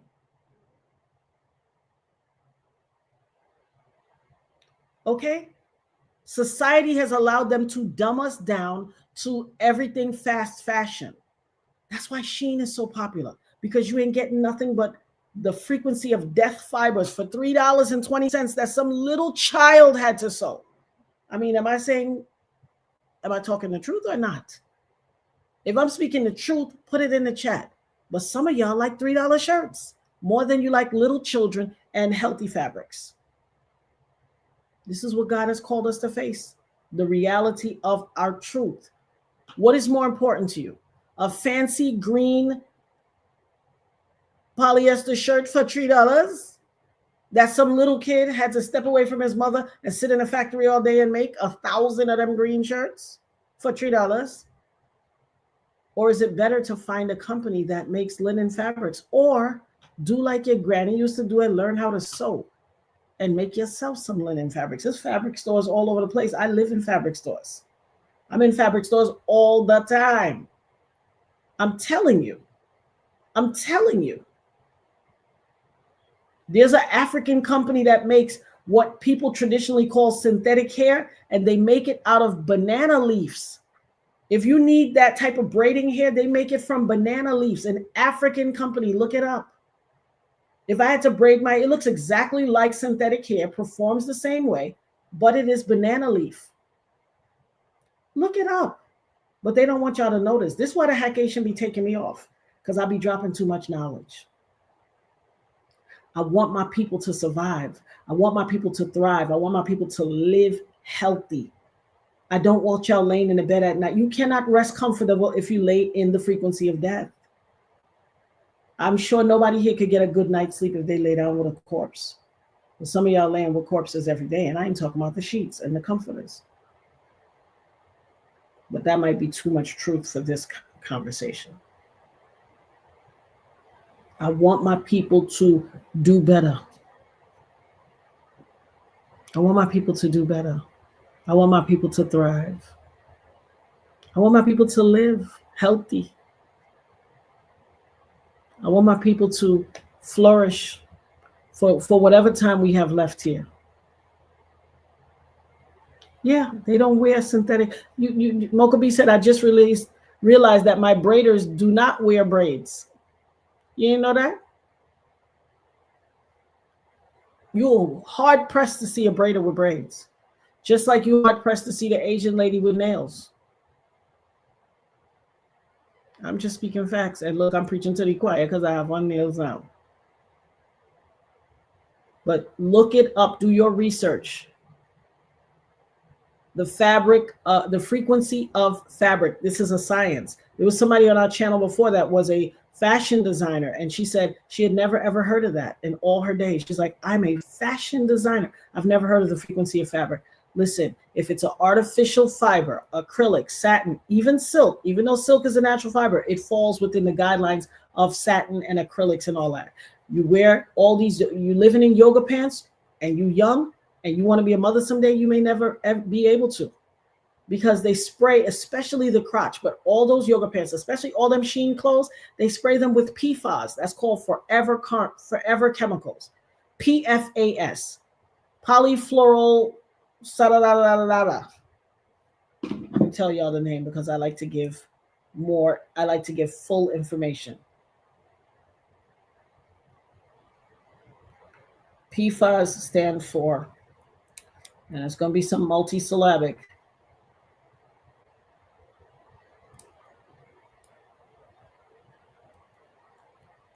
PFAS, or per and polyfluoroalkyl substances, are a large group of synthetic chemicals used in many products since the 1940s because they resist oil, water, and heat. Often called forever chemicals, they don't break down easily, build up in the environment, and can cause harm to human health and animals. Exposure occurs through contaminated drinking water, packaging, consumer products, and certain occupations like firefighting. Health effects are still being studied but are linked to fertility issues. What did I just say? If you want to have a baby and you wear yoga pants all the time, you may never have a child because PFAS cause fertility issues. And if you do have a baby, it will more than likely, God forbid, be born with some type of defect. Lay off the yoga thing. Wear all they with the fancy panties. I talk about this before here. I tell all you this. All they with the fancy panties, all the lace and all the this and that panty. Go and get you some cotton bloomers, boo. Cotton, granny panties. Go get you some cotton panties. You are wearing things that cause endocrine disruption. Your endocrine system is your filtration system. So it's like the car's engine. Or carburetors back in the days that would filter out the impurities out of the engine. If you jack up the carburetor, your car's finished.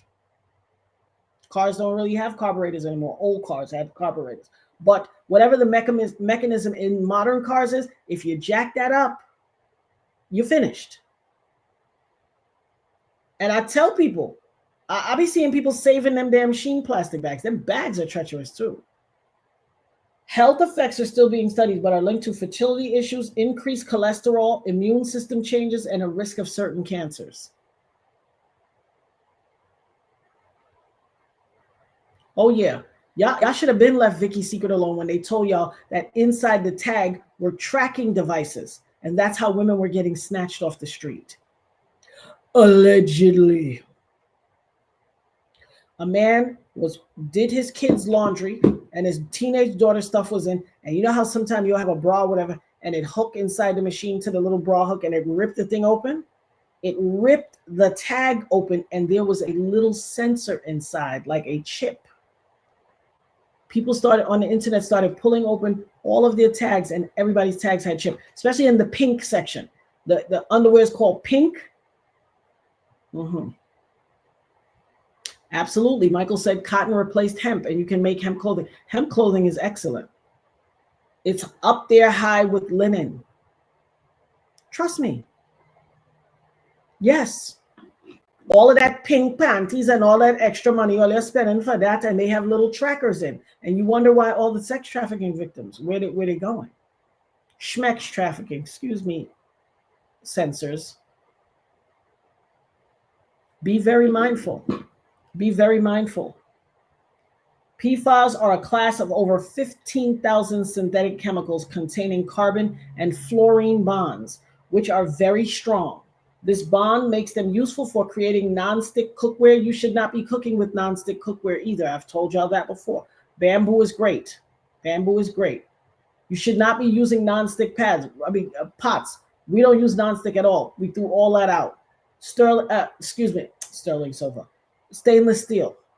You should be using stainless steel. You should not be cooking on anything that has a Teflon scratch coat. It's supposed to be, non-stick. Also, if you use those little plastic containers for food prep and all that, plastic containers are the worst. The plastic containers are made from recycled computer parts, car parts, and all kind of stuff. They're tragic. Every time you heat one of those in the microwave, baby, you eating salmon, rice, and car part. Salmon, rice, and computer keyboard. Salmon, rice, and old CPU from some IBM computer from back in the days. There is nothing. There is nothing. You see, Right Studio Sound said confirmed organic cotton, 100 hertz. Listen. I've talked to people that think I'm not human. Because how come I know all of this? Where am I getting all this information from? Why do I know all of this? I talk to people that think something's up with me because I know too much. I am a child of God. In fact, I tell you, my name is Natanya, which means gift of God. My mother does not know to this day where she got it. I ask her all the time. She's like, I don't know. She could tell you where she got my sister's name, where she got my other sister's name. Not me. She doesn't know. BPA free. I tell people about BPA all the time. Be careful of all these plastics y'all use. I don't buy a plastics. Very rarely do I buy plastics. And if I buy a plastic, if it doesn't say BPA free, I'm not touching it. BPA is bisphenol A. Bisphenol A is one of the most lethal cancer-causing agents in the world. If you are still brushing your teeth with fluoride toothpaste, if you are using plastic stuff, if you are cooking in Teflon non-stick coated pans, if you are wearing yoga pants all day, you are literally sleeping with a corpse and dancing with a corpse and eating with a corpse and doing everything with a corpse. You should pack up your house and go move into the cemetery. Because if you keep doing those things, you will end up there, unfortunately. I'm not trying to scare you. I'm just keeping it funky. Ulcerative thyroids, cancers from PFAS. Yes, it's horrible what they've done to us, indeed. But you should be using, everybody should be washing their stuff off with vinegar. Especially when you buy stuff to eat. Listen, there was this whole debate for years, and then it exploded on the internet some years, like pre pandemic, where there was this cooking show. There was a talk show, and it had like 4 white ladies and 1 black lady, and then one of the ladies was doing a cooking segment, and so she sliced open the thing and she just flipped over the thing and dropped the stuff out of the little plastic container that they come in with the little maxi pad thing that is being the bottom of the meat, soaking up the blood, and she flipped it over and she put it in the pot. And the black lady was like, hold on. Wait, you she's like, oh, I'm cooking it, it's fine. And she was like, wait, you don't wash your meat? And they all were like, oh, that's foolish. You don't have to wash your meat. And the audience was like, oh, no. Majority of the audience, like, we're not going to keep having this debate, guys. You have to wash your meat. Use that. Listen, you have to wash your meat. Soak that meat in sea salt and friggin' vinegar, white vinegar, and lime. Wash your meat. That is why so many people keep coming down with all these things, all these cancers and cysts and all kind of growths and all kind of things. Well, let them wash all their meat. Listen here, West Indians and majority of Black people and Caribbean people and Latino people, we wash our meat. I'm telling the rest of y'all, wash your meat. Soak it in vinegar and lime and salt. Sea salt, soak it. You're going to see the difference. Listen, if you soak your meat long enough in vinegar and lime and salt, it don't take much to cook it. You could be finished cooking in 20 minutes. It starts the curing process, a curative process. I'm telling you what I know, not what I think or thought. I'm telling you what I know. Look, K-Leg put it in the frequency of fabric. I have people that question why I know. You see why I don't argue with certain people on the internet? You see why there's other content creators trying to come and make bacchanal and malarkey? I don't waste my time. I'm not trying to be funny or nothing. We're not in the same league, boo. What am I arguing with you for? You over there talking about garbage and I'm educating people and saving lives. At least I'm trying to. I'm not arguing with nobody. I'm not giving nobody my energy. I'm leery of Himalayan salt because break the word down into syllables. Separate, write it out with a hyphen in between each syllable and write that word out. And remember, history is his story. Drop it. Who wrote Himalayan salt? Michelle, drop it in the chat, Michelle. Put a hyphen in between each one of the syllables. When I see people put, yes, Sasha, when I see people put unwashed food in the thing, that's why it doesn't eat from everybody. Because boy, oh boy, have you seen a meat processing plant? Child, we shouldn't even really be eating it. But when I see people,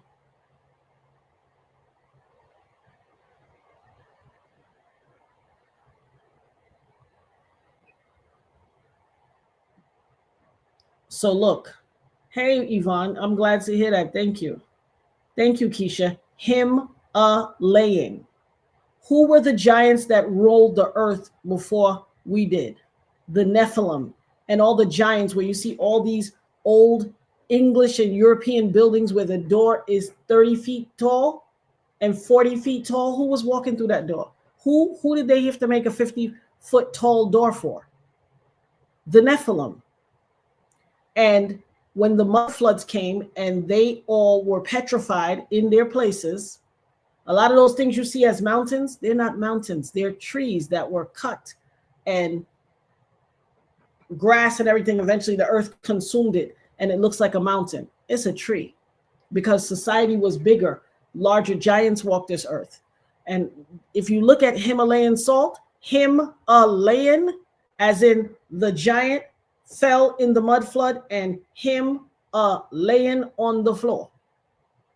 If you go inside some of these caves, the inside of these caves where they find all the Himalayan sea salt looks like the inside of the human body, aka y'all eating petrified Nephilims and giants. That's what Himalayan salt is. Petrified giant. It looks like flesh. There's some salt mines with the Himalayan. Look at them. Go when we get off of here, all you go do a little deep dive on YouTube and look up petrified giants, Himalayan salt caves. You're going to gag. And those are giants. So you might as well be a friggin', what do they call it? A cannibal. Because you're eating living, like, well, I mean, you eat meat, so yeah, pink salt is Himalayan salt. It looks like flesh, yes, because it is the inside of petrified Nephilims and giants that walk the earth.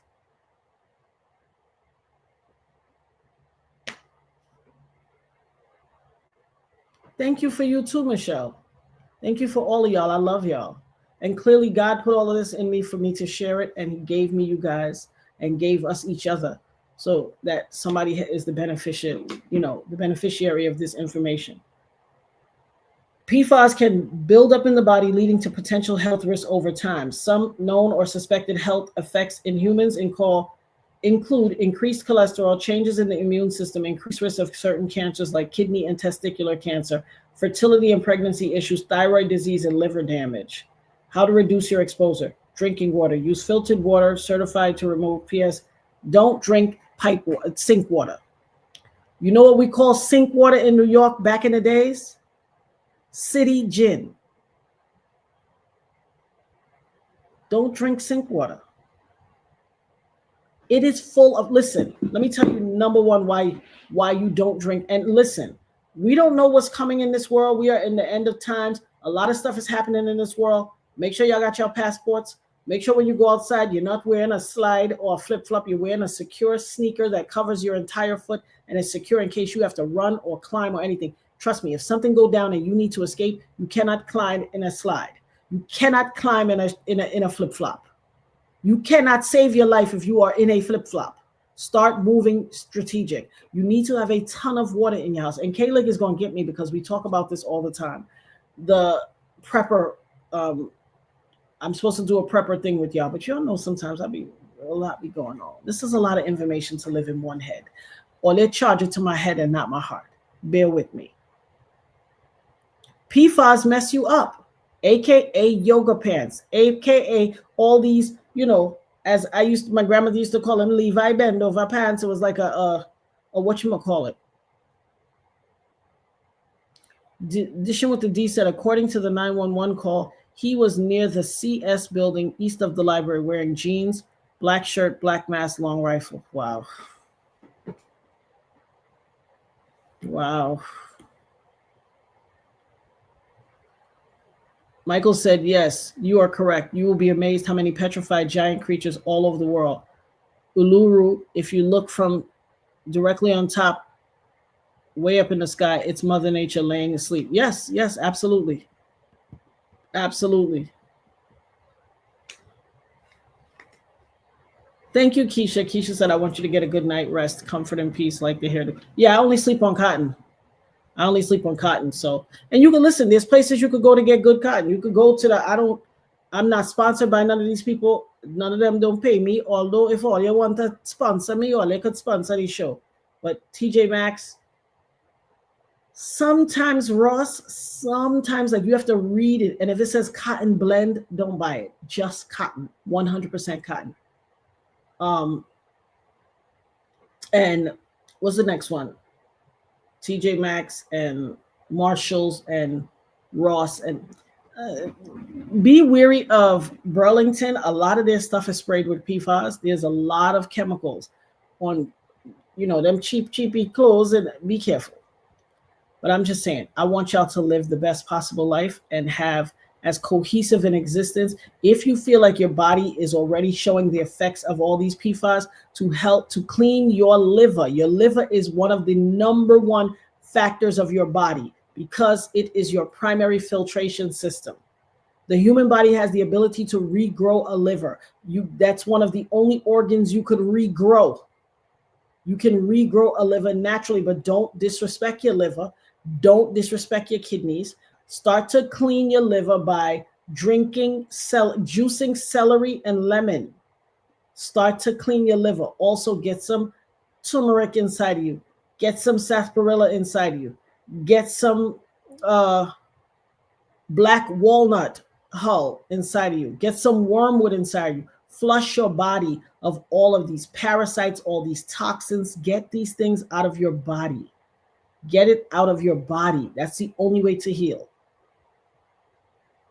I'm going to do better with my links and all of that stuff because they have this section of YouTube where we can put all our links and stuff. So I'm going to do better, guys. The techie thing is not really me, but I'm going to conquer it. It's not going to conquer me. I'm going to conquer it. And so, yes, black walnut, wormwood, sarsaparilla, or to some of y'all, because it's phonetic, it looks like sarsaparilla, but it's sarsaparilla. Cozy Earth sells bamboo sheets and bedding clothes. Yeah, absolutely. She said not pricey, but worth it. Absolutely. And also, another good thing to invest in, Michelle said, I've been healing my body. I appreciate the information. You're welcome. Oh, absolutely. Joy to the world. Oregano oil. I live for that every day. I might have a bottle up here at my desk. I live for the oregano oil. I usually have a bottle here. Is this it? No, this is an essential oil. But I usually have a oregano oil right here. But yes, get yourself some oregano oil. It heals your body. It is the number one natural antibiotic. Do not take pharmaceutical antibiotics. It's because they destroy your gut microbiome. Your microbiome, which is in your tummy, is your second brain.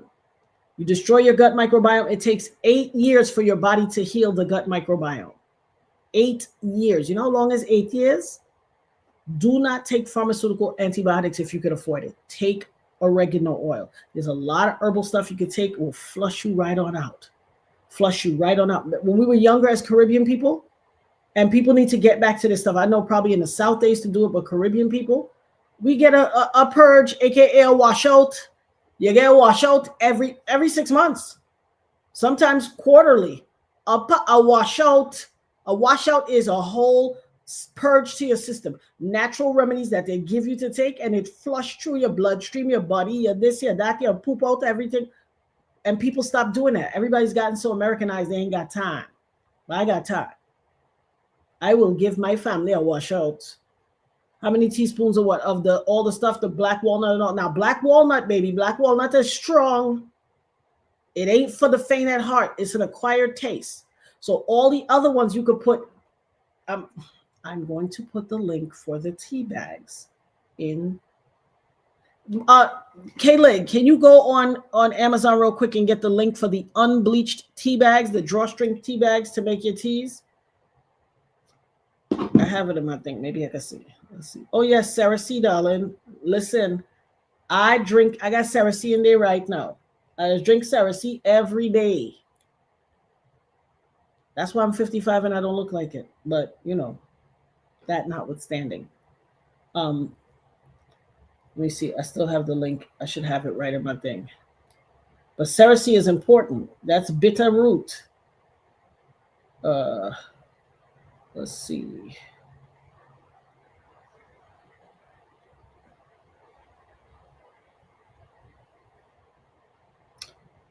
Let me pull it up. Unbleached tea bags.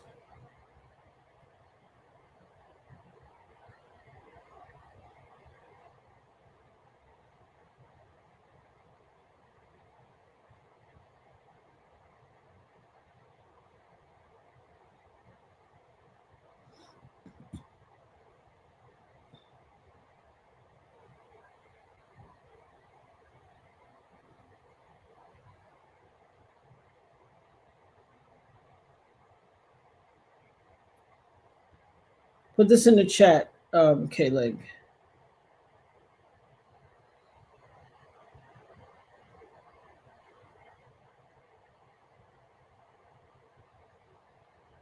Put this one in the chat. So this is a disposable, eco-friendly, unbleached tea bag. You get 600 pieces. You get 600 tea bags, okay? You will fill them with your respective things. It was called Asphytida or Asphytida for my Southern women family. What? I missed the first one. I drank coffee for 45 years and it's been 5 weeks, no coffee or sugar. Proud of you. Sugar is the #1 cause of cancer, baby. I told you all about the study they did. You don't believe me? Look it up. The study they did with lab rats, they gave them, oh yeah, I love ginger shots and turmeric shots. Absolutely. They gave them, they did a study. They gave the lab rats sugar. And then they took them off the sugar, gave them nothing for a while. Then they took them off from the nothing, they gave them cocaine. And then they took them off the cocaine and gave them nothing for a while. And then they gave them sugar and cocaine. These rats were tearing the flesh off of each other to get that cocaine and that sugar. Okay? The sugar. Go get, ashwagandha. Listen, if you're going through stress and you're going through trauma to your body and your spirit, I'm going to go drink a cup of tea right now. I have a bag I made earlier. You can drink when you boil these bags, you could drink off of them multiple times. I suggest you put the teas, a teaspoon of all of the things except black walnut. Black walnut is strong. If you put a teaspoon of black walnut, I guarantee you don't finish that tea. That junk strong. For the black walnut, you're going to put like a quarter or half a teaspoon. Put a half a teaspoon. But put a full teaspoon of everything else. And then put it in your drawstring bag. If you have a 5-quart saucepan, put it in the 5-quart saucepan, fill it with spring water. Do not cook with pipe water. Do not boil your spaghetti. Do not take your pot to the sink and fill it with sink water and boil your pasta and your spaghetti and your rice. You cannot do that. If you truly want to live a healthy life, K-Leg dropped the unbleached tea bags inside the thing. If you truly want to live a healthy life and heal your body, you have to commit to it. And it ain't cheap. When you go to the supermarket, in the water section, they'll have the gallon-sized bottles of spring water. You need to buy, every time you go shopping, you should be buying at least 10 or 15 of those bottles. That's how you're going to cook. Anything that requires water to put in the pot to cook, you are filling your pot from a spring water bottle. You cannot put your pot to the sink and fill your pot with the sink water and boil your food in that and then think you healthy. That not gonna make it star. That don't go. You cannot use sink water. Sink water is full of hormones. This scientists say this is the reason why men have become so effeminized. Not only are you consuming sink water, when you go to the restaurant, that cup of water, yeah, it's cute to get your water. Do you have spring water, please? That cup of water at the restaurant is sink water. They put it to the pipe and give it to you. You are drinking city gin. You are drinking birth control pills. You are drinking hormones. They said 80% of the water in the system is full of hormones and birth control, turning men effeminized. I'm not trying to be funny. I am telling you these are not popularized scientific studies. These are the Dopest Nerd go reach for and search for information studies. When they're popularized and pushed to the front of the public, that's how you know. But when you have to go and look for the information, I'm telling you, stay off of sink water. Stay off of pipe water. Yeah, we drank pipe water when we were younger. We didn't really know better. And also, it wasn't as contaminated as it is now. From the time that we grew up to now, the pharmaceutical companies and giants have grown by leaps and bounds. The level of pharmaceuticals in the world are astronomical. When you watch a movie and the parent says, "Where did you learn this stuff? Why are you using drugs?" What do? Take it and dump it all in the toilet. Where do you think that water go? You think the toilet water with the drugs goes off and detours on a separate route? No, it goes into the water system. It goes into the system. Whenever somebody gets mad and they're like, "I can't believe you're doing this stuff," and they dump all the drugs in the toilet, it goes into the system. Every time you've ever seen anything on a movie, when people get mad, they dump it all in the toilet. It goes into the system. When a man wants to get his girl pregnant, he pops out all her birth control, drop it in the toilet. Asphyxia, I'm not sure. Asphyxia. Not sure. I can look it up though. Tea is always better for you. Tea is always better for you. I will look up asphyxia. I'm not familiar with the term, but I will look it up. And in the I'll go to my herbal guy. He knows all the herbs. Let me show y'all something, how committed I am to this. I'm going to show all you something just now before we hang up.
If y'all see how my dog got this place looking, you'll gag. This is my daily supply. What you did that for? Mullein,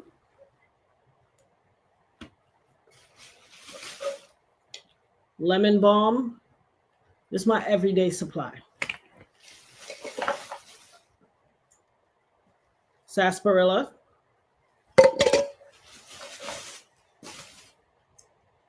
soursop leaves. Keep telling y'all, I ain't new to this, I'm true to this. Ashwagandha, I need to re-up. Ashwagandha is a little pricey. Black cohosh.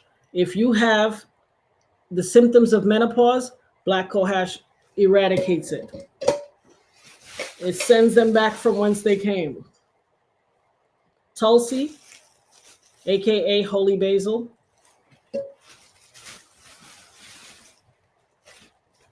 Turmeric.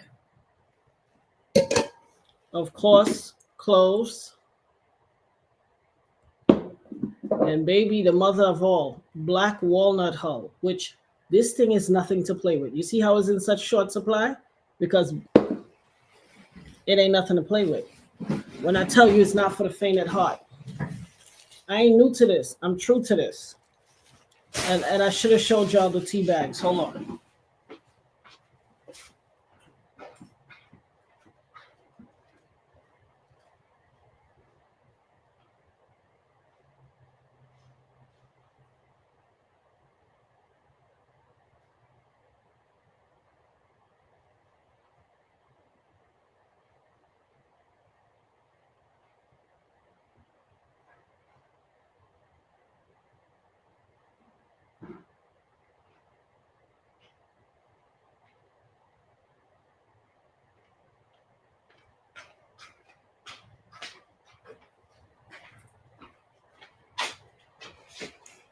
These are the unbleached tea bags. What you do is you take a tea bag, you open it, you open out your regular supply, and you take your teaspoons and you fill your tea bag. It's going to be fat. You can soak it in. You can put it inside a 5-quart saucepan or a bigger bag. You can make 2 of them, boil it, make it last for a few days, and then pour off some every morning and heat up and drink that. So you could just, to make it easier to take. Or this is for tea also. For loose teas. You can put the loose tea in here. You're going to snap it. This thing locks on one side and locks on another. And you can steep this inside your teacup, just like this with your loose teas. So this is my real life. I ain't just talking. This is my real life. And I want this for you guys too. Oh, you grow those in your garden, Sasha? Dope. You know who got a dope garden? K-Lig. We got our own resident farmer. K-Lig ain't no joke. Michael said, I have worked at a sewer plant. You want to know what really goes in? Right of the scale. Especially the separated. You have to cut away all the tampon strings. Yeah, like guys, yuck, but it's a job. Listen, you see what I'm talking about? All kind of things is in the water stream. Y'all got to be careful. I see people be taking water, drinking cup water, sink water, giving it to their kids. I'd be like, yeah, what the fuck am I watching? But I have had to learn how to temper my advice because hear what I hear all the time. People don't want to hear that. I want to eat what I want to eat. I want to do what I want to do. So I've learned to just mind my business. The information is always here for the giving. Those who want it, I will share willingly. Those who don't want it, I'll hold my corner. Because I understand that God has imbued me with a certain level of knowledge, wisdom, and understanding, and I try to share with people, and some people get righteously indignant and downright disrespectful. They don't want you to tell them the right thing. They want to wallow in their shit. And I say, oh, you're right. What's wrong with spending your senior days, if you make it that far, all day at the doctor's office? And they like, oh, you're going to die from something. And when I hear them say that, I'm done. I'm done. Because yes, we are going to die from something. But why would you want to live the poorest quality of life instead of the best quality of life? But you don't got to tell them nothing about a Gucci bag. Oh, they 100% in.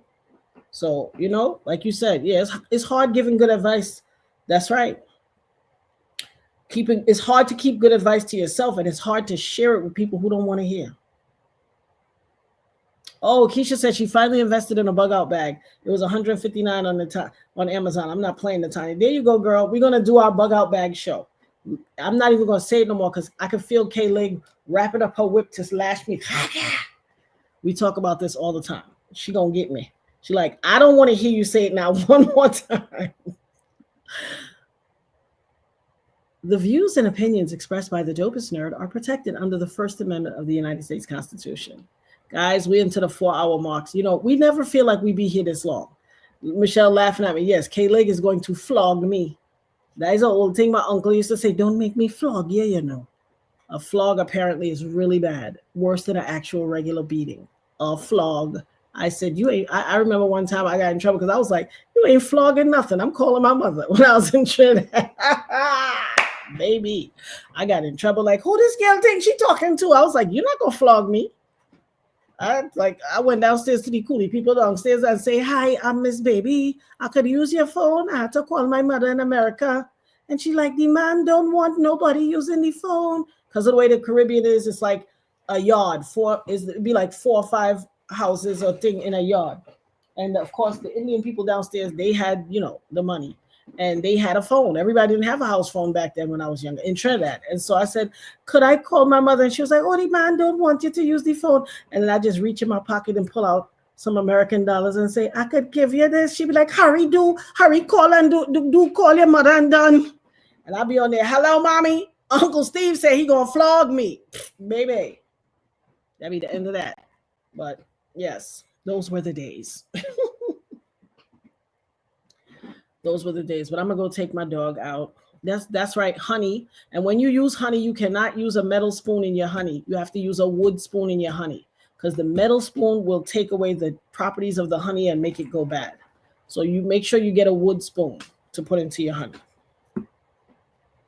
But guys, I know I said about an hour ago I was going to let y'all go, but now I'm really going to let y'all go.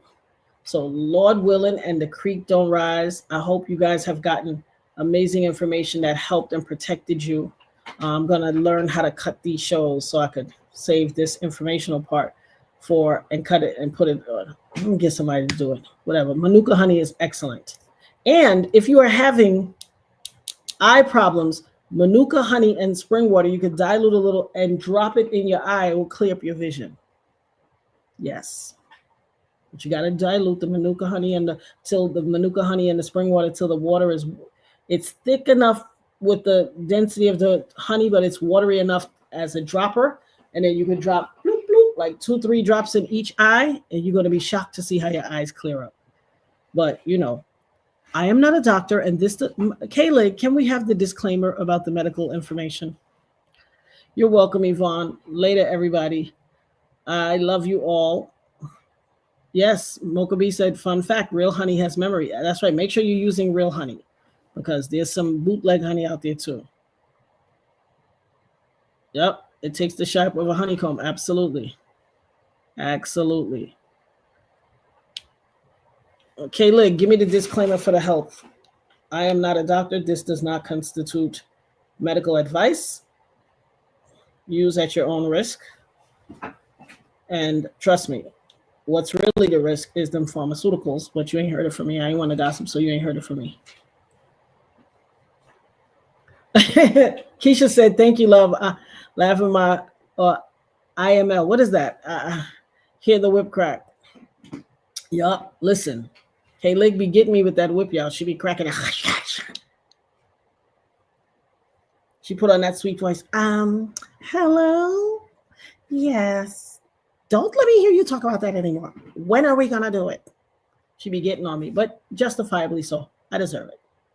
I just be doing 50 million. Listen, y'all know what this is. This mind is like a semiconductor. You know them big old movies like on Hidden Figures where the woman that helped send the fake plane into space, the skyrocket ship, and she was teaching how the big IBM semiconductors. Yeah. That's exactly how my brain is. I wanted K-Leg to drop the disclaimer about this does not constitute medical, but I will just say it. The opinions of the Dopest Nerd are that of the Dopest Nerd and protected by the First Amendment right to free speech under the Constitution. Thank you. Natanya is not a medical professional. The information shared is for educational and entertainment purposes only and should not be taken as medical advice.